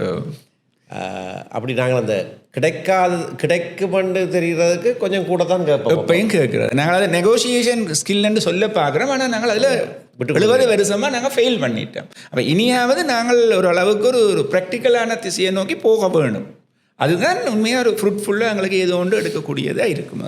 அது சரி, அதில் நான் இணங்குறேன். இப்போ இருக்கிறது, அதாவது அரசியலமைப்பில் இருக்கிற விஷயத்த எனக்கு 13 சொல்கிற கஷ்டம், அது அரசியலமைப்பு தானே. நான் பல இடங்களில் சொல்கிறேன், 13 வந்து அரசியலமைப்பில் ஒரு பின்னிணைப்பு இல்லை, அது அரசியலமைப்பை நடைமுறைப்படுத்தாமல் இருக்கிறீங்கள் தான். ப்ராப்பர் இம்ப்ளிமெண்டேஷன் ஆஃப் கான்ஸ்டிடியூஷன் என்ற ஒரு வசனத்தை நாங்கள் பாவிச்சோமா இருந்தால் உண்மையாக கான்ஸ்டிடியூஷனை நடைமுறைப்படுத்தாமல் விடுறது வந்து தேச துரோகம் என்று கிட்டத்தட்ட நாங்கள் அந்த விதமான சில விஷயங்களை முன்னெடுப்புமா இருந்தால் நிச்சயமா அதுக்கு அதை நோக்கி நாங்கள் போக வேணும். அதை சொல்ல வழிக்கிட்டால் சில விமர்சனம் வருது, அதை செய்தால் அதோட நின்று விடாம அதுக்கு அங்கால போவான். இப்போ இத்தனை நீங்கள் சொன்ன மாதிரி 38 வருஷமா அதை கூட செய்யலாம், அதை கூட செய்யலை. 38 வருஷமா கிட்டத்தட்ட அது கூட செய்யலை. இப்போ நாங்கள் என்ன சொல்கிறோம் என்றால், இப்போ இருக்கிற நிலைமை இன்னும் மோசமான நிலைமை. அதாவது இத்தனை வருஷம் 6-7 வருஷத்துக்கு மாகாண சபை இல்லாமல் போயிட்டுது. மாகாண சபை இல்லாமல் இருக்கிற ஒரு சூழ்நிலையில் ஒரு புதிய அரசியலமைப்பு உருவாக்க பண்ணி தொடங்கினால் நாட்டிலையும் இது என்ன தேவைதானா, இது ஒரு வெள்ளையான வீணான செலவு இதில் என்னொரு எண்ணம் வந்துடும். ஆனால் இருக்கிற நேரத்தில் நாங்கள் 2016 19 வரைக்கும் அது செய்த நேரத்தில் வடக்கு கிழக்க தவிர்ந்த மற்ற 7 மாகாண சபையில் இருந்து வந்த பிரேரணைகள் வந்து எங்களுக்கு கூட அதிகாரம் வேணுமாண்டு கூட வேணும். அதாவது சிங்கள மக்கள்கிட்டயே மாகாண சபையின் அதிகாரத்தை பலப்படுத்தணும் என்ற கோரிக்கைகள் பரவலாக இருக்குது. அந்த நான் சொன்னமுண்டு சீஃப் மினிஸ்டர்ஸ் இந்த கான்ஃபரன்ஸ் இந்த மினிட்ஸ் பார்த்த பொழுதும் அந்த எங்கடைய ஆக்களை விட, அதாவது இங்கே இருந்து மிஸ்டர் விக்னேஸ்வரனும் அங்கே இருந்து நினைக்கிறேன் பிள்ளையான நினைக்கிறேன் அந்த டைம் பிள்ளையான முஸ்லீமான ஒரு ஆள் இருந்து முகம் அவைகள் இந்த ரிக்வெஸ்ட்களை விட சிங்கள சிஎம்ஆர் வந்து கூட அதிகாரங்களை கேட்டவைகள். அப்போ அதிகாரம் வேணும், பரவலாக்கப்பட வேணும் என்றது சிங்கள மக்கள்கிட்ட தாராளமாக இருக்குது. ஆனால் அந்த வடக்கு கிழக்கு என்று வந்த உடனே தான் அந்த பிரச்சனை. அது மட்டுமில்லை, நான் உங்களை ஒன்று கேட்கணும். அதாவது மாகாண சபைகள் சட்டத்தில் வந்து 13ஆம் திருத்தம் இல்லை, மாகாண சபைகள் சட்டத்தில் வந்து அருகில உள்ள மாகாணங்கள் இணைக்கலாம் என்ற ஒரு க்ளோஸ் கூட இருக்குது. இப்போ அதுகளை நாங்கள் கையை விட்டுட்டு அப்படிதான் நாங்கள் செய்த. நாங்கள் இப்போ 2016-19 அரசியலமைச்சு இயக்கல அது இருக்குதானே, அதை அப்படியே வச்சுக்கொண்டு இப்போ வடகிழக்கு இணைப்பு என்றதை அரசியலமைப்போட கொண்டு வர வழிக்கிட்டால் அதுக்கு பாரிய எதிர்ப்பு வரும். அதான் அப்போ அதை இப்போ தொடாமல் அதுக்கான வழிமுறையை திறந்து வச்சுக்கொண்டு போகிறதுன்னு தான் நாங்கள் உண்மையாக என்னென்றால் அந்த எங்களோட நாடு சின்ன நாடு ஒன்றில் வந்து 9 மாகாண சபை நிர்வாகங்கள் நடத்துறதுகள் வந்து ஒரு எக்கனாமிக் சொல்யூஷன் இல்லை. அப்போ நாங்கள் குறைக்கலாம், அதை கிட்டத்தட்ட 5 குறைக்கலாம் ஒரு திட்டமும் இருக்குது. மேற்கு மாகாணத்தை மட்டும் தனித்து வச்சுக்கொண்டு வடக்கு கிழக்கு வடமத்தி வடமேற்கு சென்ட்ரல் அண்ட் சப்ரஹோவா சவுத் அப்படி 5 மாகாணங்களை உருவாக்கணும். நாங்களும் இப்போ அண்மையில் நானும் இன்னொரு குரூப் ஒன்றோட வேலை செய்கிற பொழுது ஜோஹான் பெரேராக்களோட நேஷனல் பீஸ் கவுன்சில் வேலை செய்யணும். நாங்கள் கன விஷயங்கள் டிஸ்கஸ் பண்ண பொழுது இந்த க்ளோஸ் நான் அவையிட அந்த அவையில் பிரசிடென்ட் சந்திக்க போயினோம். இந்த க்ளோஸை நான் அதுக்குள்ளே சேர்த்துனேன். நாங்கள் அந்த எந்தெந்த மாகாணம் இணைக்கிறதுன்னு சொல்ல இல்லை. ஆனால் ஒரு எக்கனாமிக் வயபிள் ப்ரொவின்சியல் சிஸ்டம் வந்து 5 மாகாண சபையாக இருக்க வேணும் என்ற ஒரு ப்ரப்போசலை நாங்கள் இப்போ கொடுக்குறோம். பாராளுமன்றத்தில் போன பாராளுமன்றத்தில் இந்த 5 மாகாண சபை திட்டத்தை டேபிள் பண்ணி நீங்கள் இப்படின்னு சொன்னால் இப்படி செய்யலாம் என்று சொல்லி. மற்றது பண்டாரநாயக்கா 1926ஆம் ஆண்டு சமஷ்டி என்று சொல்லி சொன்னபோது, பிறகு கண்டிய தலைவர்கள் சமஷ்டி என்று சொன்னபோது 3 தான் சொன்னேன். அப்போ 3 இல்லாட்டி 5 ரெண்டு வச்சிருக்கிறதுல பிரச்சனை இல்லை. இப்போ அந்த நீங்கள் சொன்ன அந்த பிரிவு 31 நினைக்கிறேன் சட்டத்தில், அதில் இருக்குது 2 அல்லது 3 அருகில் உள்ள மாகாணங்கள் இணைக்கப்படலாம் என்று. வடக்கு கிழக்குக்கு ஒரு வித்தியாசம், ஒரு விதிவிலக்கு சொல்லப்பட்டிருக்குது. ஆயுதங்கள் கையளிக்கப்பட்ட பிறகு செய்யலாம். இப்போ ஒன்றும் இல்லை செய்யக்கூடியதா. நாங்கள் அதை பற்றித்தான் அதுக்கான ஒரு வழி திறந்து வச்சு கொண்டு செய்கிறது. ஏன்னு சொன்னால் வடக்கு கிழக்கில் இருக்கிற அடுத்த பிரச்சனை வந்து கிழக்கு இதுக்கு இணங்குமா பிரச்சனை. ஆனால் என்னுடைய சிந்தனை என்னன்னு சொன்னால், மாகாண சபைகள் சரியாக இயங்கி கொண்டிருந்தால், வடக்கு மாகாண சபை திறமையான விதத்தில் இயங்கினால் கிழக்கு மக்கள் நாங்கள் சூழ்நிலையில் மாறும். இல்லை, அது காலத்துக்கு காலம் இந்த நிலையில் வந்து மாறிக்கொண்டுதான் இருந்தது. மக்களோட விருப்பத்தோடு தான் செய்ய. நான் கிட்டத்தட்ட 10 வருஷம் கிழக்கு மாகாணத்தில் அம்பாறை, மட்டக்களப்பு, திருவோணமலையில் என்று வேலை செய்தேன். நான் இதில் சொல்லத்தான் வேணும். ஏனென்றால் அந்த வெள்ளனை யாழ்ப்பாணம் இருந்து மட்டக்களப்பு போனார்கள் தான் இந்த பிரிவினைகளை தமிழாக்களோட கழிச்சு கொண்டிருக்கிறது. அது எங்களோட ஒரு பிள்ளையான மற்றபடி அந்த பூர்வீகமான இல்லை. உதய பிரச்சனை தான் நாங்கள் கிளிநொச்சியிலையும் பேசுவோம். வேற வெள்ளை தண்ணி எடுக்கணும்னா அந்த இங்கேருந்து வெள்ளனை போய் குந்தினாக்கள்லாம் குழப்பிக்கொண்டு நிற்கிறது. ஆனால் அங்கே இருக்கிற ஆக்கள் அதை பெருசாக குழப்பினால் அங்கே இருக்கிறவங்களுக்கு காணி கணக்கு இல்லை. அந்த இஷ்யூலாம் கிட்டத்தட்ட இருக்குது எங்களுக்கு. அப்போ இந்த வடகிழக்கு மாகாண இணைவென்றது எங்களுக்கும் முஸ்லீம் மக்களுக்கும் ஒரு நல்லுறவை நாங்கள் இறுக்கமாக ஏற்படுத்தி கொண்டு போனால் நல்ல ஒரு முடிவை தரலாம். ஆனால் இவ்வளவு தூரம் அவைகள் அங்கேயும் அந்த பிரச்சனை ஒன்று எழும்புது. அவைகள் அந்த எதிர்ப்பு தன்மையில சாடியாக எழும்ப பார்க்குது. ஏன்னு சொன்னால் இப்போ கிழக்கு மாகாணத்தில் முஸ்லீம்களோட எண்ணிக்கை தமிழ் மக்களோட எண்ணிக்கையை விட கூட வருது. 38 தான் நினைக்கிறேன். அவையில் இப்போ 40% வந்திருக்கலாம். அப்போ அப்படி இருக்கிற சூழ்நிலையில் தங்களோட பெரும்பான்மையை குறைக்கிறதுக்கு 17% குறைக்கிறதுக்கு அவர்கள் இருக்கு. ஆனால் இது ஒரு மொழி சார்ந்த மாநிலம், தமிழ் மொழி சார்ந்த மாநிலம். அதில் வித்தியாசமான சமயங்களை பின்பற்றவர்களுக்கு எந்த விதமான பாகுபாடும் இல்லை. மற்றது இணைகிறதால முஸ்லீம்களுக்கு விசேஷமாக இணைகிறதால பொருளாதார நன்மைகள் கணக்கே இருக்குது என்றால் அவர்கள் இணங்குவார்கள். இது அஷ்ரஃப் இருந்த காலத்தில் தமிழர் விடுதலை கூட்டணிக்கும் எம்எச்எம் அஷ்ரஃபுக்கும் இடையில் ஒரு இணக்கப்பாடு ஒன்று ஏற்படுத்தப்பட்டது. அதை இப்போவும் ஸ்ரீலங்கா முஸ்லீம் காங்கிரஸ் வாய்ப்பாடு மாதிரி சொல்கிறாங்க. அதாவது வடக்கிலையும் கிழக்கிலையும் இருக்கிற தமிழ் மக்கள் அரசியல் ரீதியாக தாங்கள் ஒரு அழகாக இருக்க வேண்டும் என்று விரும்பினால் நாங்கள் அதற்கு தடையாக இருக்க விரும்பவில்லை. ஆனால் அப்படியாக ஒரு இணைப்பு ஏற்படுத்துவதாக இருந்தால் சில நிபந்தனைகள் அடிப்படையில் செய்யப்பட வேண்டும் என்று சொல்லி. நிபந்தனைகள் என்ன? அவைகளுக்கு வந்து கரையோர மாவட்டம் என்று சொல்லி அம்பாறையில் நிலத்தொடர்பில்லாத இப்போ முசலியை சொல்லலாம். பிறகு மட்டக்களப்பு மாவட்டத்திலேயே நிறைய இடங்கள் இருக்குது, மாறி மாறி இருக்குது.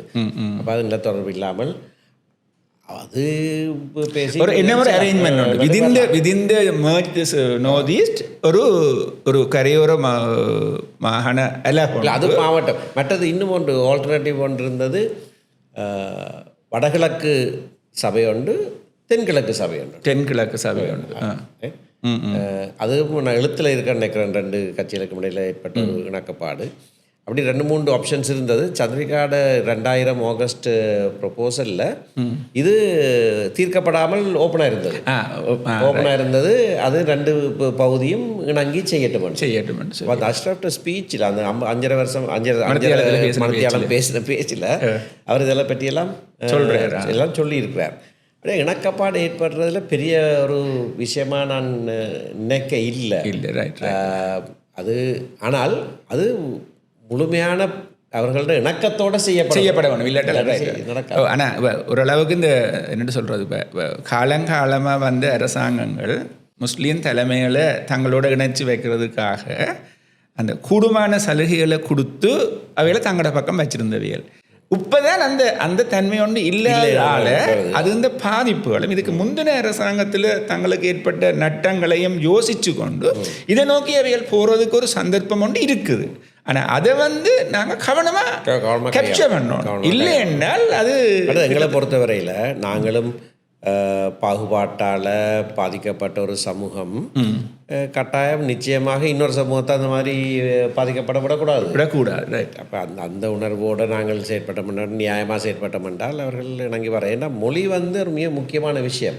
தமிழ் மொழிக்கு எங்கடையாக்களை விட அவங்களோட பங்களிப்பு இலக்கியத்தில் எங்கடையாக்களை விட அவங்களோட பங்களிப்பு சரியான கூடாது. இப்போ பலர் கேட்குறதுல ஏன் வடகிழக்கு, ஏன் அப்படி அந்த மாதிரி பிரிவு என்று கேட்டால் நான் சொல்கிற உதாரணம், இந்தியா இன்றைக்கும் ஒரு நாடாக இருக்கிறதுக்கு முக்கிய காரணம் லிங்குவிஸ்டிக் ஸ்டேட்ஸ், மொழிசார் மாநிலங்களாக அது பிரித்ததால தான். ஆனபடியாக தான் அப்படி இருக்குது.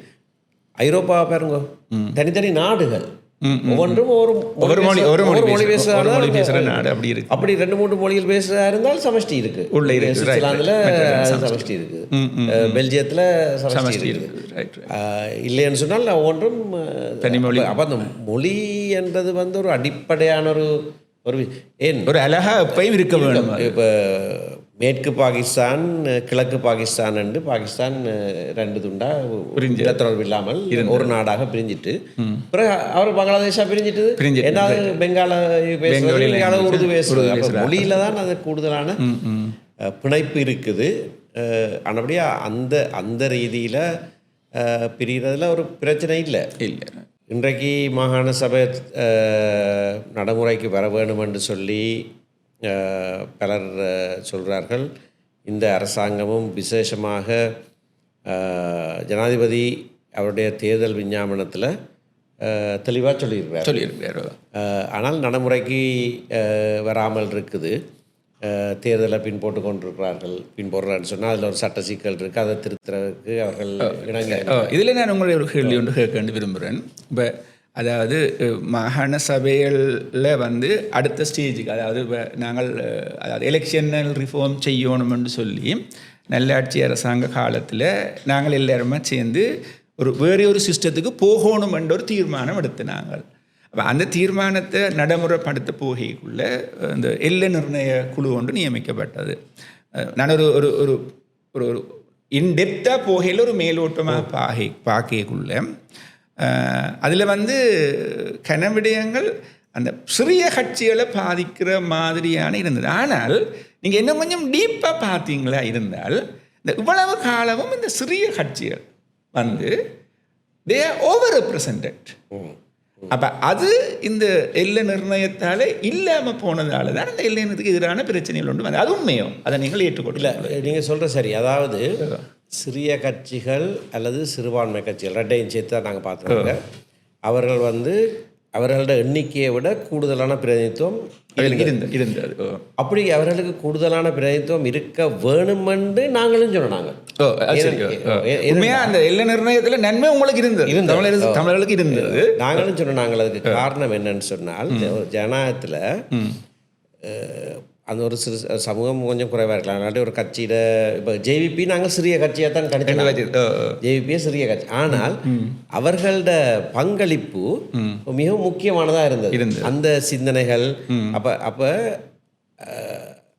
5 லட்சம் வாக்காளர்கள் அவருக்கு வாக்களிக்கிறதா இருந்தாலும் எண்ணிக்கையை விட்டுட்டு அவர்களோட பங்களிப்பு அவர்களுடைய சிந்தனையும் உள்ளீர்க்கப்பட வேணும். அப்பதான் ஜனநாயகம் வெளி வந்து கூட ரிச்சா இருக்கு சொல்லி அந்த ஒரு கான்செப்ட்ல நாங்களும் அதை சப்போர்ட் பண்ணியிருந்தாங்க. இந்த என்ன நடந்ததுன்னு சொன்னால் இந்த புதிய அரசியலமைப்பு உருவாக்க பணிகள் செய்து ஒன்று கேட்க அதில் 3 விஷயங்களில் ஒரு முக்கியமான விஷயமாக இந்த பாராளுமன்ற தேர்தல் முறை அதில் இந்த எம்எம்பி இணங்கப்பட்டது. அதாவது இந்த மிக்ஸ்டு இது ரெப்ரசன்டேஷன், அது இணங்கினோடனே பிறகு ஒரு இணக்கம் வந்துச்சு. 3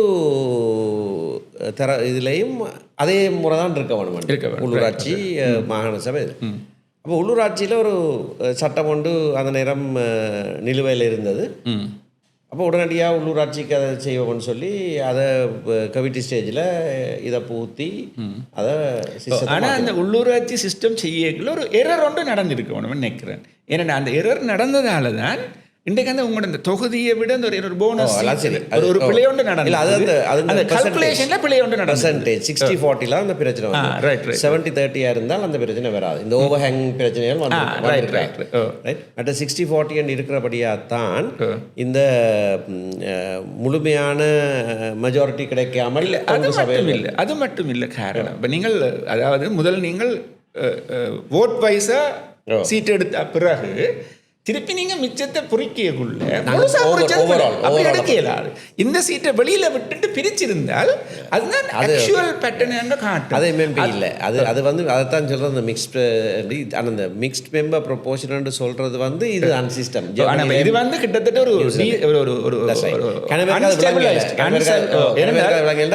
ஒரு ஓடும் அது மட்டும் இல்லை. இப்ப நீங்கள் 2 வருஷத்துக்கு இந்த பிரதேச சபை எல்லாம் பிரச்சனை இல்லாம போகும். 2 வருஷத்துக்கு பிறகு நடக்க போகுது. இப்போ இப்பயே அந்த சயின்ஸ் தெரியும். அது இம்ப்ளிமெண்ட் பண்ணேக்கல எனக்கு ஞாபகம் இருக்குது. அப்போ பிரதம மந்திரி ரணில் விக்ரமசிங்க சொன்னவர், இது ஒரு பரிச்சாத்த முறை, இது ஒரு புது சிஸ்டம், பரிச்சாத்த முறையாக செய்யறோம்னு சொன்னார். ஆனால் அந்த பரிச்சாத்தத்தில் தோல்விதான். ஆனால் தோல்வியை தெரிஞ்ச உடனே நாங்கள் அதை கரெக்ட் பண்ணுறது மெஷரை வந்து அங்கே கவர்னன்ஸில் ஒரு ஃபெயிலியர் நினைக்கிறேன். அப்போ அதை செய்து போட்டு சரி மாகாண சபையிலும் இப்போ காலங்கள் முடியுது, மாகாண சபையை மாற்றுவோம்னு சொல்லி போட்டு தான் மாகாண சபையை மாற்றினார். பாராளுமன்றத்துக்கு வந்தாது அது புதிய அரசு வந்தால் தானே வந்திருக்கு. ஆனால் பாராளுமன்ற முறையும் உள்ளூராட்சி சபைகள்லையும் என்னன்னு சொன்னால் ஏற்கனவே எல்லை நிர்ணயம் செய்யப்பட்ட ஒரு ஒன்று இருந்தது. அதை அட்ஜஸ்ட் பண்ண தான் தேவை. ஏன்னா தொகுதிகள் இருந்தது, இங்கேயும் வார்ட்ஸ் இருந்தது. மாகாண சபை வந்தது பிஆர் சிஸ்டம் வந்த பிறகு மாகாண சபைகளுக்கு கான்ஸ்டிடுவன்சிஸ் இருக்கையில் புதுசாக தான் இதை செய்யும். அதில் தான் இந்த பெரிய ஒரு குளறுபடி வந்து எல்லாருமே அதை ரிஜெக்ட் பண்ணி இந்த ஒரு ஸ்டேல்மேட் மாதிரி இஷ்யூ ஒன்று வந்துட்டு. அப்போ அதை நிவர்த்தி செய்கிறதுக்கு நான் இப்போ இதுக்கு முந்தின 2 பாராளுமன்றங்களில் ஒரு தனிநபர் சட்டமூலத்தை நீங்கள் கொண்டு வந்தது நான் 2 தடவை கொண்டு வந்தேன்.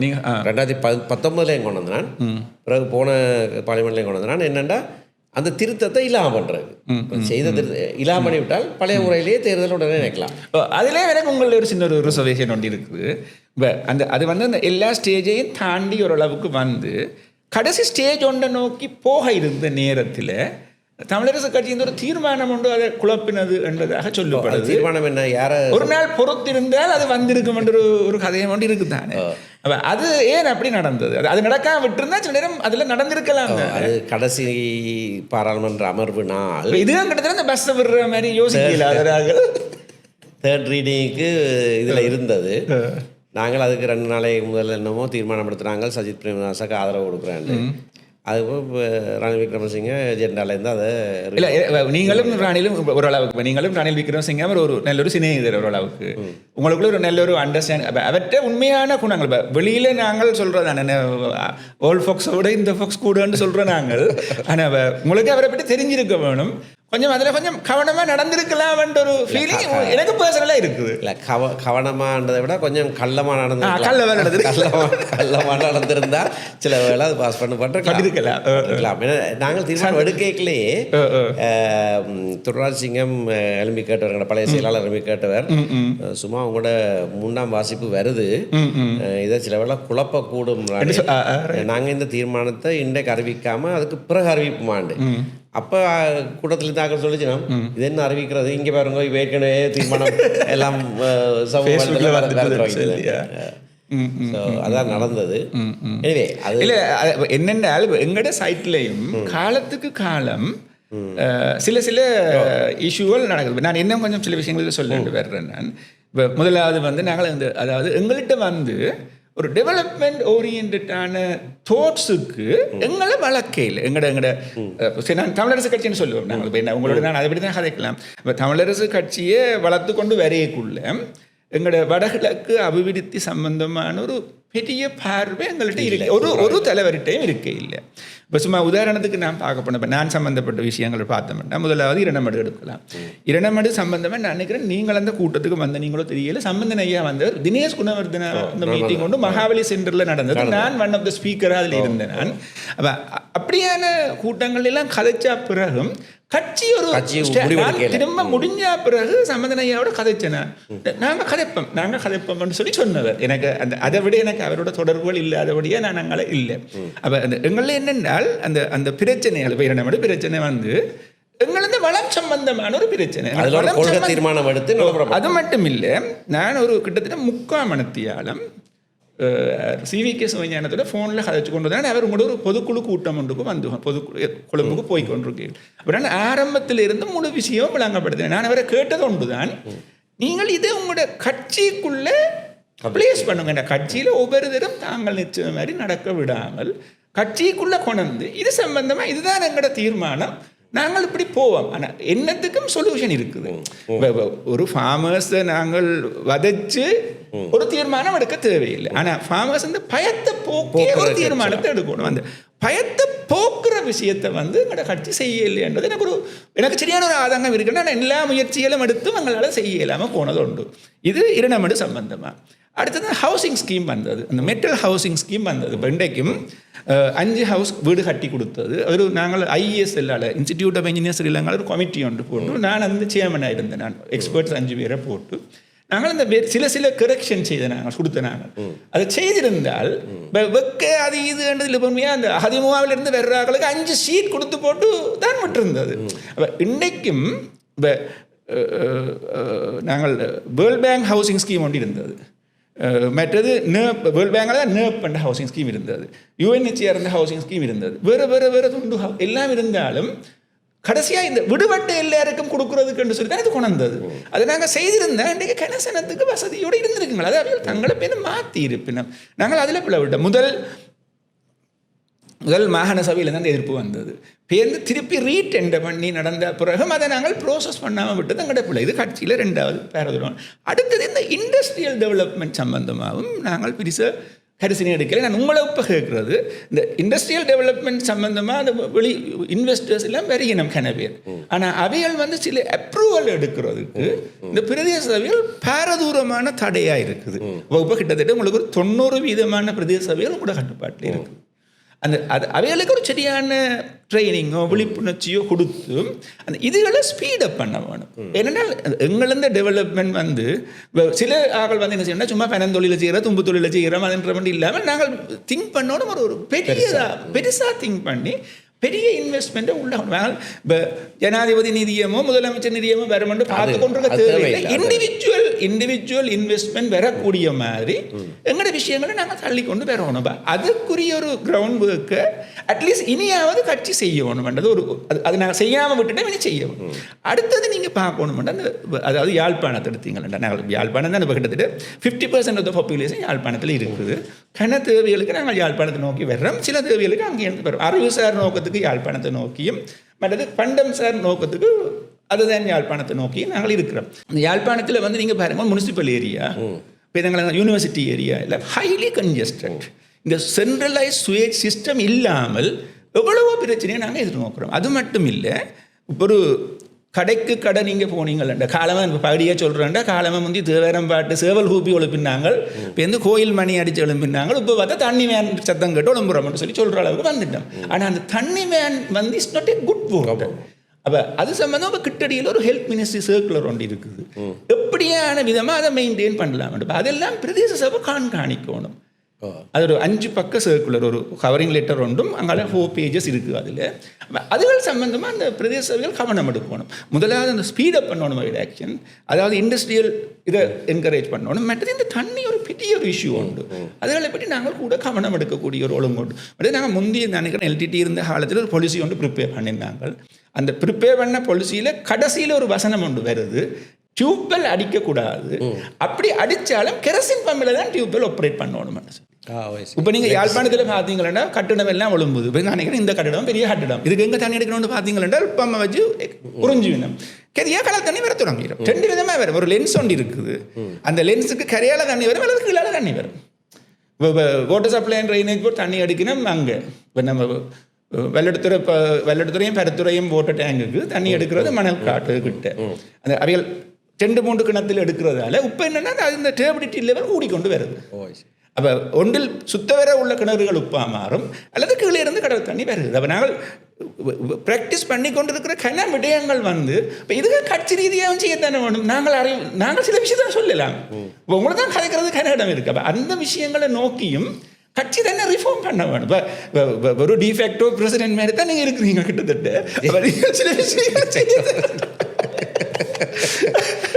இல்லை, இந்த விஷயம் சம்பந்தமாக இப்போ கடந்த முதல் செய்த பாட்காஸ்ட்லேயும் ஒரு குற்றச்சாட்டு வந்தது. நான் அதை ஏற்றுக்கொண்டேன், முழுமையாக ஏற்றுக்கொண்டான்.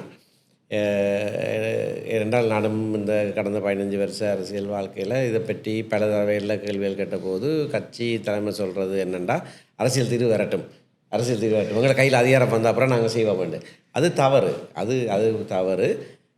இதை நடைமுறைப்படுத்துறதுக்கு விசேஷமாக ஒரு பொருளாதாரம், தற்சார் பொருளாதாரம் ஒன்றைன்னு சொல்லி நான் சில அது ஸ்லோகன்ஸாகத்தான் அப்படி இது செய்தது. அதில் உள்ளடக்கத்தை செய்கிறதுக்கான இப்போ உங்களை மாதிரி அந்த வளவாளர்களை இணைச்சு பாலிசியை உருவாக்குறது ஒவ்வொரு விஷயம் சம்பந்தமாக நாங்கள் செய்யவே இல்லை. மாநசபையை செய்திருக்கலாம், சரி, நாங்கள் எல்லாத்தையும் மாநசபை தலையில் போட இல்லாது கட்சியாக செய்யலைன்றது உண்மை. இப்போ இந்தியாவுக்கும் இலங்கைக்கும் இடையில் கப்பல் போக்குவரத்து நடக்குது. அந்த கப்பல் போக்குவரத்து ஒரு சில ஒரு சின்ன பகுதியினருக்கு ஒரு லைவ்லிஹுட்டை கொடுத்து கொண்டு வருது. சில பொருட்கள் இந்தியாவில் வருது, கொஞ்சம் ஃப்ரீயாக வருது. ஆனால் நாங்களும் கன முயற்சி, இப்போ நான் அகாடமியான ரிட்டையர் பண்ணாலும் வேறு எல்லாத்துக்குள்ளேயும் இன்வால்வ் பண்ணுற விஷயங்கள் இருக்குது. அந்த ஹேலிஸுக்குள்ளால காகோவை கொண்டு வர்றதுக்கு, அந்த காகோவை கொண்டு வர்ற முயற்சியில் எங்களோட ஒரு அரசியல்வாதியும் தலையிடவில்லை. ஆனால் அதை பிளாக் பண்ணுறதுல அரசியல்வாதிகள் கனவேறினா தமிழர்களும் இருக்கணும். அப்போ இதுகளும் வந்து எங்களோட கட்சி பார்க்கணும். ஏனென்றால் கேகேஎஸ் ஹார்பர்லேயே ஒரு ஸ்டோர் ஒன்று பெருசாக கட்டுப்பட்டால் தான் அதாவது காகோ வந்து அடுத்த ஸ்டெப்புக்கு போகும். ஆனால் காகோ வேற வெளிக்கிட்டால் எங்களோட சாமான் கிட்டத்தட்ட 1/3 ஆஃப் த கோஸ்ட் குறையும் இஞ்சி. அப்போ அது கிட்டத்தட்ட வேறுங்கோ இந்தியாவில் இருந்து கொழும்பு போய் லேண்டில் வருது இங்கே திரும்ப. ஆனால் இது சுகமாக இங்கே வரக்கூடியதாக இருக்கும். அப்போ இதுலேயும் வந்து இப்போ கட்சி தான் செய்யணும்னு, அதாவது கவர்னன்ஸ் ஆக்ட் ஹையில் இருக்குதோ அவைகள் அதை செய்ய வேணும். அது அடுத்தது ரினியூவபிள் எனர்ஜி. இப்போ ரினியூவபிள் எனர்ஜியில் 2 இருக்குது, சோலர் ஒன்று இருக்குது, காற்றாலே இருக்குது. இப்போ சோலரும் போய்கொண்டு இருக்குது. ஆனால் அதுலேயும் பிளாக்குகள் வந்து அந்த இன்ஸ்டிடியூஷனலாக இருக்குது. அப்போ அதுகளை பற்றி வடிவாக வெளியில் வருது இல்லை. அது ஒன்று. காற்றாலைக்கு ஒரு அன்வான்ட் எதிர்ப்பு கொண்டு இருக்குது. இப்போ காட்டாலே என்றது உண்மையாக வந்து எங்கள்கிட்ட இவ்வளவு வளம் இருக்கும்ன்றது இவ்வளவு காலம் ஒரு தினம் கற்பனை செய்ய பார்க்கல இப்போ தான் அது வந்து கொண்டு இருக்குது. இப்போ எங்களுக்கு தற்சார்புக்கு இப்போ நாங்கள் இப்போ எலக்ட்ரிசிட்டி போர்ட்டில் கேட்டிங்கன்னா சொல்லிவினோம் இங்கேருந்து அங்கே எலக்ட்ரிசிட்டி போகுது. நாங்கள் வந்து நினைச்சு வரோம் நாங்கள் சவுத்துலேருந்து கரண்ட் எடுக்கிறோம். ஆனால் இப்போ நாங்கள் மாறி இங்கேருந்து அனுப்புறதுக்கு இருக்கிறோம். ஆனால் அதை குழப்புறதுக்கு ஒரு நிறுவனமயப்படுத்தப்பட்ட ஒரு இது ஒன்று நடந்து கொண்டு இருக்குது. நான் சில நேரம் எனக்கு எதிராக துறவின்னு சொன்னாலும் சொல்லுவாங்க, கண்டு மென்னர் துறவின்னு சொன்னாலும் சொல்லுவாங்க. நான் படிக்கிறது மென்னரில் படித்தேன், சென்ட் தாமஸ் சென்ட் சேவியரில் படித்தேன். நான் என் ஃபாதர் ஒரு கோஆபரேட்டிவ் இன்ஸ்பெக்டர். அந்த விஷயம் சம்பந்தமாக அவைகளோட நான் கதைச்சிருக்கேன். அதில் அவையில் தெளிவாக இருக்கிறோம். என்னன்னு சொன்னால் காற்றாலைக்கு நாங்கள் எதிர்ப்பு இல்லை, அது தெளிவாக சொல்லுவேன். காற்றாலைக்கு நாங்கள் எதிர்ப்பு இல்லை. 2 கன்சர்ன்ஸ் அவையில். ஒன்று வந்து இப்போ ஏற்கனவே இருக்கிற காற்றாலையில் சன நடமாட்டத்துக்கு ஒரு சின்ன ஒரு பாதகம் ஒன்று இருக்குதுண்டு. அப்போ அதை இடம் மாற்ற சொல்லி கேட்டவே அந்த ஒரு சின்ன ஒரு ஹம் ஒன்று தொடர்ச்சியாக இரவில் இருக்குது. அது அப்போ அந்த குடிமனைகளுக்கு கிட்டவாக இருக்கிறதுல காட்ட சொல்லி அது ஒரு கன்சர்ன். இப்போ நடக்கிறது வந்து மன்னார் தீவில் இது அமைக்கிறதால என்ன, மன்னார் தீவிட அது ஒரு ப்ரிகேரியஸ் இது இப்போ என்ன சி லெவலுக்கு கீழே இருக்குதாம், இந்த ஒவ்வொரு காற்றாலையோட வெயிட் என்னன்னு சொல்லி அதை பற்றின ஒரு கன்சர்ன் உண்டு போனது. அது இடம் மாற்ற சொல்லி அவங்க இடம் மாற்ற சொல்லி தான் கேட்குறாங்க. அதாவது பனை அழிப்புன்றது மன்னரில் மட்டும் நடக்க இடம். நீங்கள் இந்த உதில போங்க மரஹரி ஒரு இஷ்யூவும் சொல்லி இல்லை, ஒரு இஷ்யூவும் சொல்லி பழையிலையும் சொல்லி இல்லை. அதான் சொல்லுவாங்க அந்த எங்கே அந்த இடத்தை தெரிவு செய்து வச்சதுன்றதுல ஒரு மிக முக்கியமான பங்கு இருக்குன்னு நான் நினைக்கிறேன். சரியோ பிள்ளையோ மன்னாரில் இப்படியான பயங்கள் எழுப்பப்பட்டிருக்குது. அந்த பயங்களை அட்ரஸ் பண்ண வேண்டிய ஒரு தேவை இருக்குது. ஆனால் அதை அட்ரஸ் பண்ணுறது இப்போ நான் திரும்பவும் எல்லாம் கட்சியில் கொண்டு போடுறேன்னு சொல்லக்கூடாது. யூ கேன் உங்களுக்கு தான் அந்த கிராஸ் ரூட் லெவல் அத்தாரிட்டி ஒன்று இருக்குது. அப்போ யூ கேன் ஆர்கனைஸ். இப்போ நீங்கள் இப்போ காட்டாலைன்னு சொன்னால் காட்டாலை சம்பந்தமாக யூனிவர்சிட்டி சயின்ஸ் ஃபேக்கல்ட்டியில் ஏற்கனவே மரவன் உழவு இஷ்யூ வந்து நான் நினைக்கிறேன் ப்ரொஃபஸர் கந்தசாமி, அற்புதராஜா என்ன 3 பேர் சேர்ந்து தான் ஒரு அமிக்கபிள் சொல்யூஷனை கொடுத்தவைகள். ஆனால் இதுக்கு ஒரு தடவை அதை இனிஷியேட் பண்ணி இல்லாமல் இருக்குது. அப்போ அந்த விஷயத்தை வந்து உங்களோட பிரதி அந்த அதை நான் சொல்ல வந்தேன். நான் இது இப்போ போன வருஷமே இந்த விஷயங்கள் எழுப்பப்பட்ட போது நான் போய் அவர்களோட காய்ச்சினான். அவர்கள் தெளிவாக சொன்னவர்கள் காற்றாலைக்கு நாங்கள் எதிர்ப்பில்லை. இந்த இந்த இந்த அதாவது என்ன முகில்ல அங்காள தள்ளுது மழை வராதுன்ற ஒரு கதை, இந்த பறவைகள் வராது, அதெல்லாம் அவையில் ஏற்றுக்கொள்ளல. அவை சொல்லிட்டோம் அதெல்லாம் அது இஷ்யூ இல்லை, அதெல்லாம் ஏற்றுக்கொண்டவை. அவைகளுக்கு இந்த சத்தமும் மக்களோட இயல்பு வாழ்க்கைக்கு பாதகமாக இருக்கிற விஷயங்களும் மற்றது இப்போ தான் இந்த பனை அழிப்பு ஒன்று சொல்லினோம். மற்றது இந்த மன்னார் தீவிட உண்மையா என்னென்றால் அந்த potential of solar and potential of wind வந்து அது ஒரு பாத்தில் இருக்கும்.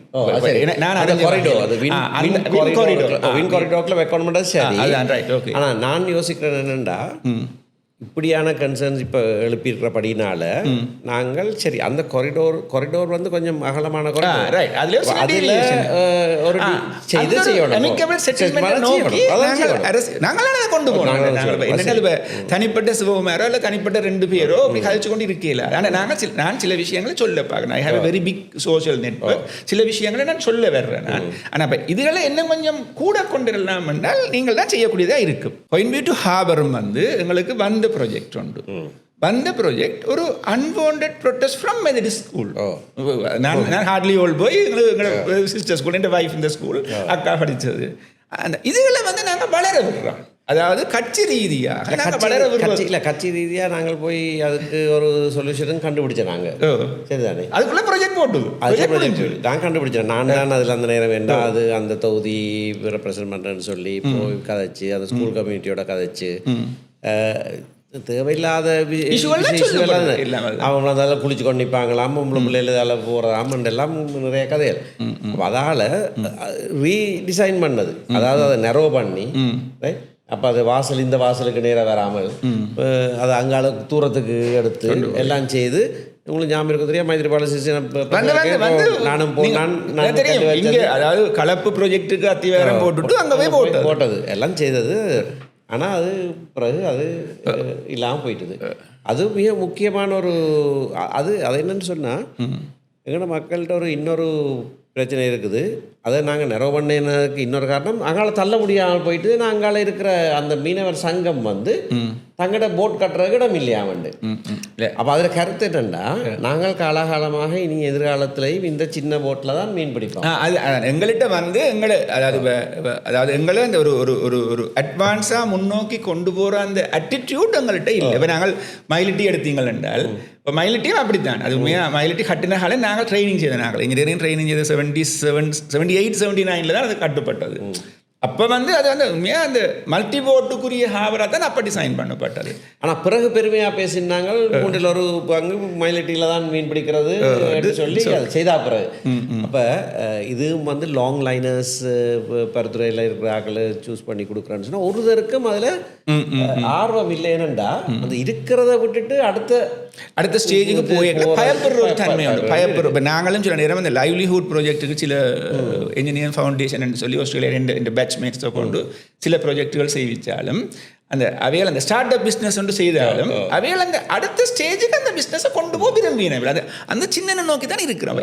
இதுகள் எல்லாம் அது ஒரு ஓவராலாக நாங்கள் ஏதாவது ஒரு விஷயத்தை நாங்கள் அட்ரஸ் பண்ண வேணும். அதாவது அபிவிருத்தி ஒரு புது உலகத்துக்குள்ளே நாங்கள் போகிறது எங்களை உயர்த்துறதுன்னு சொன்னால் இந்த பயங்களை வச்சுட்டு இதுகள் வந்து உங்களுக்கு இப்போ சுகமாக ஒன்று இருக்கும். உங்களோட கையில் இப்போ கூடுமான பிரதேச சபைகள் எல்லாம் இருக்கும். மாகாண சபை வரைக்கும் முதல் நாங்கள் ரெடி ஆகணும். ஒரு பூம் ஆஃப் டெவலப்மெண்ட்டுக்கு எங்களை கொண்டு போகிறதுக்குரியதுக்கு உங்களுக்கு ஒரு ரியல்ஸலோ அல்லது உங்களுக்கு ஒரு சின்ன ஒரு இன்ஸ்டிடியூஷன் கீழே இருக்குது. ஒரு ஒரு ஒரு பெரிய பில்டப்பை நோக்கி கொண்டு போறதுக்கு நீங்கள் சில அரேஞ்ச்மெண்ட்டுகளை செய்யணும். அது பிரச்சனைகளுக்குள்ள இருக்க பார்க்குறீங்களே ஒழிய இதை நோக்கி சிந்திக்க வர்றீங்கள் இல்லை. இதெல்லாம் செய்கிறதுக்கு மற்ற சின்ன சின்ன பிரச்சனைகளை போட்டு கால் தடம் போட்டு கொண்டு இருக்கிறாங்க. அப்போ நாங்கள் இப்போ ட்ரைனிங்கள் தொடங்குறோம். ஆனால் இப்போ இந்த ஸ்டேஜுக்கு இன்னும் வரையில இதெல்லாம் உள்ளூராட்சி சபைகள்ட்ட அதிகாரங்கள் என்ன இருக்குது அதை எப்படி பார்க்குறேன்னு சொல்லி தொடங்கிட்டோம். அது நடக்குது. கட்சி சார்பாக இந்த விஷயங்கள் அணுகிற விதத்தில் நான் உங்களுக்கு சொன்னது போல் அதில் பின்னடைவு இருந்தது அல்லது நாங்கள் செய்யாமல் இருந்தது. இப்போ சில முன்னெடுப்புகள் செய்கிறோம். எங்களோட கட்சி தலைமையகத்தில் மக்கள் வந்து சில சேவைகளை பெற்றுக்கொள்கிறதுக்கு தமிழரசு தொடர்பாகன்னு சொல்லி இப்போ தொடங்குகிறோம். முதல் கட்டிடத்தை திருத்திடுறோம். அதெல்லாம் திருத்தி செய்தாச்சு. இப்போ 2-3 பேர் வாலண்டியர் பண்ணியிருக்கணும். ரிட்டையர் பண்ண சீனியர் பப்ளிக் சர்வன்ட்ஸ் அவையில் தாங்கள் வந்து அதை செய்கிறோன்னு சொல்லி மக்களுக்கு உடனடி தேவைகள் இப்போ அட்மினிஸ்ட்ரேஷனில் இருக்கிற பிரச்சனைகள் அப்போ அது எங்கே போகிறது யார்கிட்ட காய்க்கிறதுண்டு இப்போ சட்டத்தரணிகள் நிறைய பேர் எங்களுக்கு தொடர்பு இருக்கிறபடினால சட்ட ஆலோசனைக்கும் ஒரு குறித்த நேரத்தில் யாராவது ஒரு ஆள் இருக்கும். வழக்குகள் செய்ய மாட்டோம்.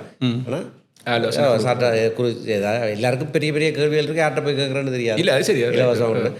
கொஞ்சம் டாக்டர்ஸும் கூட சொல்லணும். நாங்கள் வேணுமெண்டா ஒரு கிழமைக்கு ஒரு தடவை பேசிக் விஷயங்களை வழி நடத்துறதுக்கு சரி இது நீங்கள் ஒரு ஹாஸ்பிட்டலுக்கு போத்தாம வேணுமா இல்லாட்டி இது சுடு தண்ணி ஒத்தனம் வச்சா அப்படி அந்த மாதிரியான ஒரு இது வந்து இப்போ தொடங்குகிறோம்.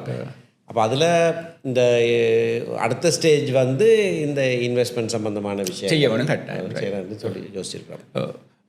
இது இப்பயும் இதிலே உங்களுக்கு கேள்வி கேட்கணும் என்றால் இப்போ முஸ்லீம் காங்கிரஸ் எடுங்கோ உங்களுக்கு பிறகு உருவாகின கட்சி. தொழிலாளர் காங்கிரஸ் கொஞ்சம் பழசு. அவையோட கட்சி தலைமையகம் எல்லாம் சரியான பெருசாக இருக்குது. ஆனால் அதே எங்களோட கட்சி நான் நினைக்கிறேன். நான் சரியான ஓஎல் படிக்கல இந்த பட்ஷர்ட் எறிஞ்சு எனக்கு ஒரு சின்ன இந்த ஸ்பைன்லேயே ஒரு சின்ன ஒரு இஷ்யூ உண்டு. அப்போ சுவஞான வேலிட்டு இங்கே கரண்ட் பிடிக்க வர்றால் அந்த கருத்துறை வந்து வெள்ளனை வந்து நம்பர் எடுக்கணும். அப்போ அந்த நம்பர் எடுத்துட்டு அவர் காட்டுற நேரத்துக்கிட்டே ஒரு சுற்றி திரிகிறது.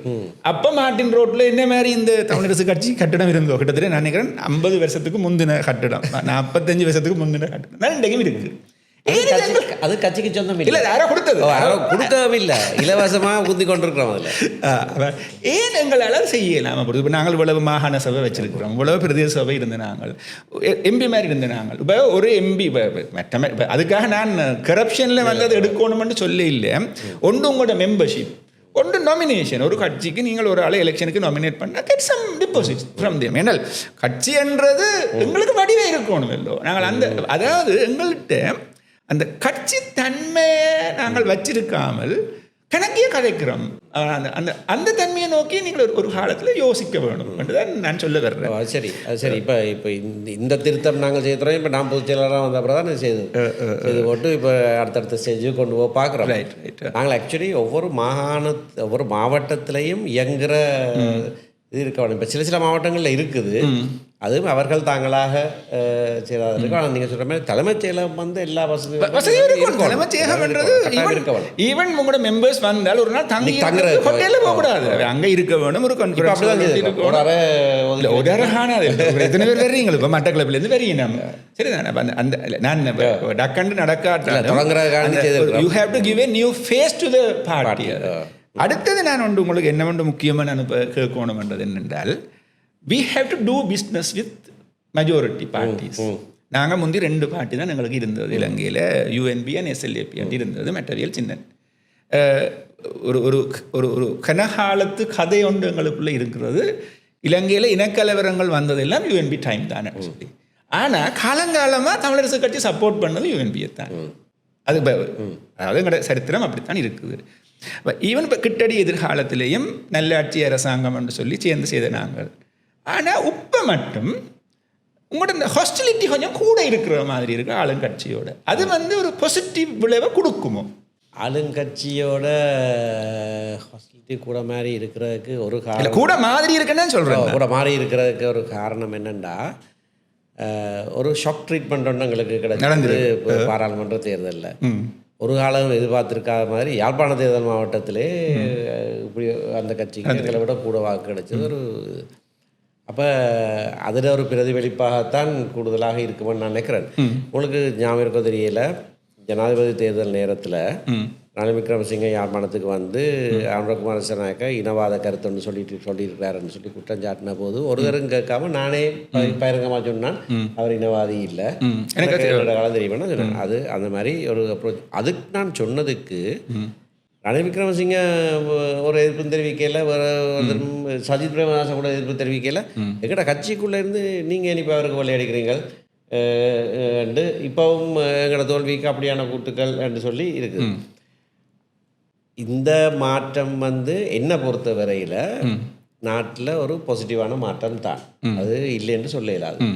ஒரு முழுமையான சிஸ்டம் சேஞ்சுன்றத, சிஸ்டம் சேஞ்சுன்றா ஓவர் நைட்டாக ஒரு இடத்துல அதுக்கும் ஒரு ஜனநாயக முறை. இப்போ ஒரு ரெவல்யூஷன்ன்றா அது வேறு கதை. ஒரு ஜனநாயக முறையில் நடக்கிறோன்னா நீண்ட காலம் எடுக்கும். அப்போ அதுக்கான ஒரு அடித்தளமாக ஒரு வறுமை எதிர்பார்க்காத 3 பாராளுமன்ற உறுப்பினர்கள் இருந்த ஒரு பாராளுமன்றத்திலிருந்து அடுத்த பாராளுமன்றத்தில் 159 பேர் வார 2/3 கூட வேறு 3% ஜனாதிபதி தேர்தலில் வாக்கெடுத்தவர். சரி 42%னாலும் எவ்வளோ அது அதில் ஒரு பெரிய ஒரு மாற்றம் ஒன்று கட்டாயம் இருக்குது. அதை பாசிட்டிவாக பாவிக்க வேணுமென்ற எண்ணம் எனக்கு இருக்குது. இந்த உங்களுக்கு இல்லை, கட்சிக்கும் இருக்கு, கட்சிக்குள்ளே இருக்குதுன்னு தான் நான் நினைக்கிறேன். கட்சிக்குள்ளேயும் அது இருக்குது. கட்சிக்குள்ளே இருக்கிற ஆதங்கம் என்னன்னு சொன்னால், சரி அதுக்கு அந்த இதை கொடுக்கலாம், ஆனால் எங்கட இருப்பை கரைச்சி போட்டு கொடுக்கல, அது எங்களை ஸ்ட்ரென்தன் பண்ணி கொண்டு தான் அதை கொடுக்கணும். அதான் நான் சொல்ல வர்றது என்னென்றால், உள்ளாட்சி மன்ற தேர்தலில் நாங்கள் இப்போ எல்லாருக்கும் ஒரு சந்தோஷம். ஓகே, நாங்கள் திருப்பி எடுத்துட்டோம். இனி நாங்கள் இவரோட அவ்வளோ முரண்பட தேவையில்லை. இல்லை அந்த அதாவது என்னென்றால், எங்கட பிஸ்னஸ் வந்து நாங்கள் செய்ய வேண்டியது வந்து பெரும்பான்மையோட. அப்போ நாங்கள் அந்த எந்த ஒரு எனிமிட்டி, ஈவன் இப்போ மஹிந்த ராஜபக்ச இல்லாமல் போய் நாமளை நோக்கித்தான் வரப்போது என்றாலும் ஒரு ஒரு ரிலேஷன்ஷிப்பை நாங்கள் பொதுவாக கட்சிகள் வந்து அப்படித்தான் இருப்போம். எங்களில் தான் ஒரு பெரிய பிரச்சனை ஒன்று இருக்குது. சிங்கள கட்சிகள் பார்லிமெண்ட்டில் அடிபடுவாங்க, வெளியில் அடிபடுவாங்க, அடுத்த நாள் ஒன்றாண்டு குடிச்சு கும்மாளம் அடிப்பாங்க. ஆனால் எங்கள்கிட்ட அந்த ஆட்டிடியூடில் மூஞ்சி நீட்டி கொண்டு திருப்பி நிற்கிற பழக்கம் இருக்குது. அது ஒரு சரியான ஒரு பிள்ளையான ஒரு ஆட்டிடியூட் எங்கள்கிட்ட பொலிட்டிஷியன்கிட்ட இருக்குது. அட்லீஸ்ட் நாங்கள் அதை மாற்ற ட்ரை பண்ண. நாமல் ராஜபக்ச கட்சியிட வேட்பாளராக தான் வரப்போகிறோன்னு சொல்லி அறிவித்து அடுத்த நாள் என்ன விசிட் பண்ணார் வீட்டில் அவரும் அவர்கிட்ட SLPP ஜெனரல் செக்ரட்டரி சாகர காரியவாசன் வந்து படம் எடுத்து எல்லாம் போட்டோம். நான் இன்றைக்கு நிறைய பார்க்குறேன், அந்த படத்தை திருப்பி போடுறாங்க. என்ன துரோகி பட்டத்துக்கு நாமளோட வந்து படம் எடுத்தேன்னு சொல்லி. அப்போ அந்த சிந்தனை மாறணும். சரி, இப்போ ரணிலோட நான் நின்று காய்ச்சது கொண்டு இப்போ நீங்கள் பார்த்துருப்பீங்க சோஷியல் மீடியாவில். அது ஆனால் நான் எல்லாரோட தானே அனுரகுமாரோட மேடே யாழ்ப்பாணத்தில் நடந்த எடுத்து போட்டு அப்போ எல்லாரோடையும் மஹிந்த ராஜபக்ச போயிட்ட கையை பிடிச்சி கொண்டு நிற்கிற படம் இருக்குது. அந்த அமெரிக்காவுக்கு போய்க்கும்போது நீங்கள் போன படங்கள் கொஞ்சம் உலாகுது. அப்போ அது இல்லை அதாவது இப்போ உங்களுக்கு வந்து நீங்கள் ஒரு ஜனாதிபதி சட்டத்தரணி, ஒரு பல ஒரு அரசியலுக்கு நீங்கள் இடையில வந்திருந்தாலும் ஒரு பல மட்டத்திலேயும் உங்களோட தொடர்புகள் உள்ள ஒரு ஆள் வந்து உங்களோட இந்த பிரசார நடவடிக்கைகளை இன்னும் கொஞ்சம் ப்ரொஃபஷனலாக முன்னெடுக்க வேணும் என்ற ஒரு ஆதங்கம் எனக்குள்ளே இருக்குது. நானும் உங்களை பற்றி சில இடங்கள்ல இருந்து சில உங்களோட கமெண்ட்ஸ், உங்களோட போஸ்ட்டுகளை நான் கமெண்ட் பண்ணுறது ஏனென்றால், நான் ஒரு நாள் போட்ட ஞாபகம் இருக்குது, ஒரு ஜனாதிபதி சட்டத்தரணிக்கு இப்படி எழுதுறது அழகில்லைன்னு போட்ட ஞாபகம் எனக்கு இருக்குது. ஏன்னா சில விஷயங்கள் இருக்குது. இப்போ எப்படி தானே திரும்ப நாங்கள் பாரை பற்றி கதைக்கிறோம். அதாவது எங்களோட பிரச்சனையே கூட போய் பார்லிமெண்ட்டில் கணக்கு கதைக்கிறது. இப்போ சாணக்கியன் அநேகமாக அந்த கொஞ்ச காலம் அது ஒரு ட்ரெண்டாக இருந்தது. அதுகள் எல்லாம் கொஞ்சம் அவாய்ட் பண்ண ஒரு ப்ரொஃபஷனலிசம் ஒன்று வரையக்குள்ள நாங்கள் கொஞ்சம் கவனமாக இருப்போம். நானும் இரண்டமோட பற்றி கணக்கு எழுதுனா எனக்கும் ஒரு துரோகி என்ற ஒரு பட்டம் வந்துட்டு கவனமாக தான் சில விஷயம் எழுதணும். இப்போ எல்லாம் நான் இப்போ இந்த இரண்டமோட எழுதி கொண்டு வரணும். இப்போ போன ஞாயிறும் இந்த ஞாயிறும் இரண்டமோடு தான் வருது. எழுதியக்குள்ளேயும் கொஞ்சம் யோசனை வருவாடு, நாளைக்கு ஜனம் துரோகின்னு எழுதி போடுவாங்கன்னு பயன். அந்த தன்மையில் கொஞ்சம் அது இப்போ நீங்கள் செய்கிறதுல சில நேரங்களில் தான் அந்த எலெக்ஷன் டைம் தான் உங்களோட 1-2 அப்படி இருந்தது. ஆனால் அந்த உங்களோட பிரசார பீரங்கிலாம் இருக்கணும் இல்லோ, அவைகள் இந்த பிரசாரங்கள் சில நேரம் கொஞ்சம் ஒரு 3rd grade லெவலில் போகிற மாதிரி இருக்குது. அது இல்லை கட்டுப்படுத்த ஏதாதண்டு இல்லை. You can do something for them. என்றால் அதாவது இப்போ உங்களோட பிரசாரங்கள் வந்து அந்த ஒரு கொஞ்சம் ஸ்டாண்டர்டாக இருக்கணும். இப்போ சில விஷயங்கள் வந்து அந்த டக்குன்னு இப்போ 2 விஷயம் உங்களோட இதுகளில் இருக்குது. ஒன்று ஆன்டி ஸ்ரீதரன். இப்போ ஸ்ரீதரன் சரியான நான் ஒன்றும் சொல்ல வரையில் என்றால், ஸ்ரீதரன் செய்த டேமேஜால் தான் நாங்கள் இன்றைக்கு யாழ்ப்பாணத்தில் தண்ணியோ இந்த சுயேஜோ நொதர்ன் வாட்டர் ரிசோர்ஸ்லேயே பாரதூரமான பிள்ளை இருக்குது. அப்படியா என்ன புத்தகத்தில் வசனம் அதில் வருது. இப்படியான ஒரு தலைவருக்கு போட்டி போடுற நிலையில் தமிழ் மக்கள் வந்துட்டோம்னு அந்த புத்தகத்தில் வசனம் இருக்குது. என்னொரு ஃப்ரெண்ட் யூகேல இருந்து அந்த புத்தகத்தை பார்த்துட்டு அவளத்தையும் அப்படியே ஃபோட்டோ எடுத்து சிவானில் வடிவாக வாழைப்பழத்தில் ஊசி ஊற்றி இருக்கிறேன்னு சொன்னது. அப்போ நேராக சொல்லலை. அப்போ அதே மாதிரி ஸ்ரீதரன் இஷ்யூ, கஜன் பொன்னம்பலத்தின் இஷ்யூ, இதுகளெல்லாம் இந்த ஆன்சர் பண்ண தேவையில்லை. என்றால் சிலர் வந்து சிலதுக்கு நாங்கள் ஆன்சர் பண்ண போய் எங்களை இறக்க தேவையில்லை. You can go in a different way. ஒரு ப்ரொஃபஷனல் வேயில் நீங்கள் உங்களோட பிரசாரங்களை செய்யறதுக்கு இப்போ நீங்கள் செய்யறதுன்றது ஒன்று மெட்டது. இப்போ அதாவது இந்த ஆலோசனையை சீரியஸாக எடுப்போம்.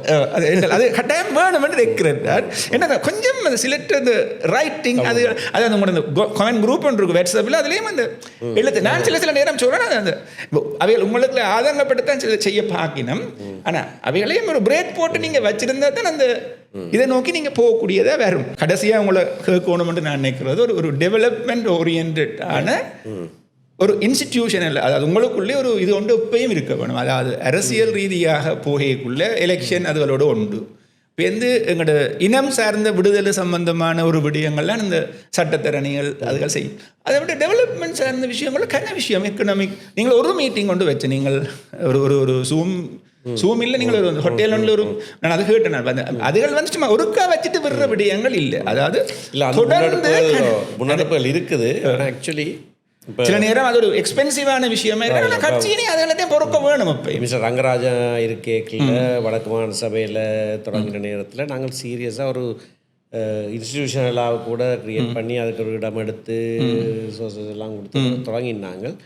அதுக்கப்புறம் அப்படியே இல்லாமல் போயிட்டுது. அதை சஸ்டெயின் பண்ணி செய்கிறதுக்கு நாங்கள் கட்சிக்குள்ள அதுக்குண்டு டெடிக்கேட்டடாக கொஞ்சம் பேர் வைக்கணும். நான் இது சொல்லியிருக்கிறேன், வேறு இடங்கள்லையும் சொல்லியிருக்கிறேன். எனக்கு தொடர்ச்சியாக இந்த மனைவி தான் இதை சொல்லி கொண்டு இருக்கிறேன். உங்களுக்கு சட்ட கோர்ட்டில் ஆகி பண்ண தான் தெரியும், உங்களுக்கு நிர்வாகம் செய்ய தெரியாது, இது ஒன்றும் செய்ய தெரியாது.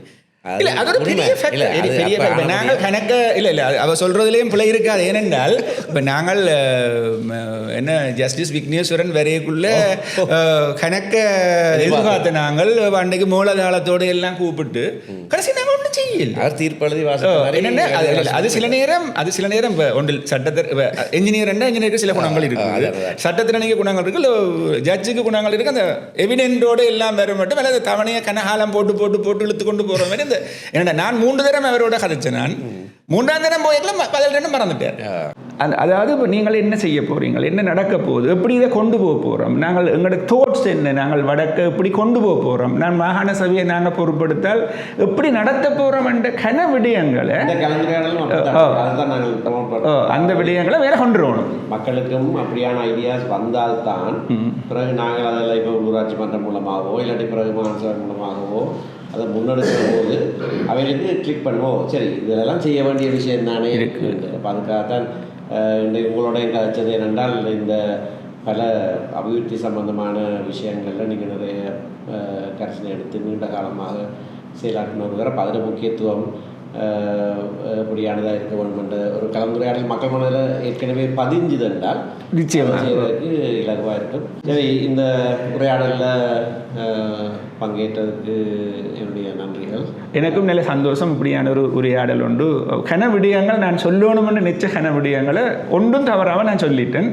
நிச்சயமாக இந்த விடயங்கள் கட்சி சார்பாக, பர்சனலாக, அபிவிருத்தி சார்பாக, அதாவது எதிரிகள் சார்பாக நீங்கள் முன்னெடுத்து கொண்டு போய் நல்லொரு நிலையில் வடக்குந்த அபிவிருத்தி சம்பந்தமான முன்னெடுப்புகளுக்கு உங்களோட பங்களிப்பு நடக்கணும். அதுக்கும் இந்த உரையாடல் வந்து ஒரு ஐ ஓப்பனிங்காக இருந்தால் நல்லா இருக்கும். என்னை கூப்பிட்டதுக்கு நன்றி. தேங்க்யூ.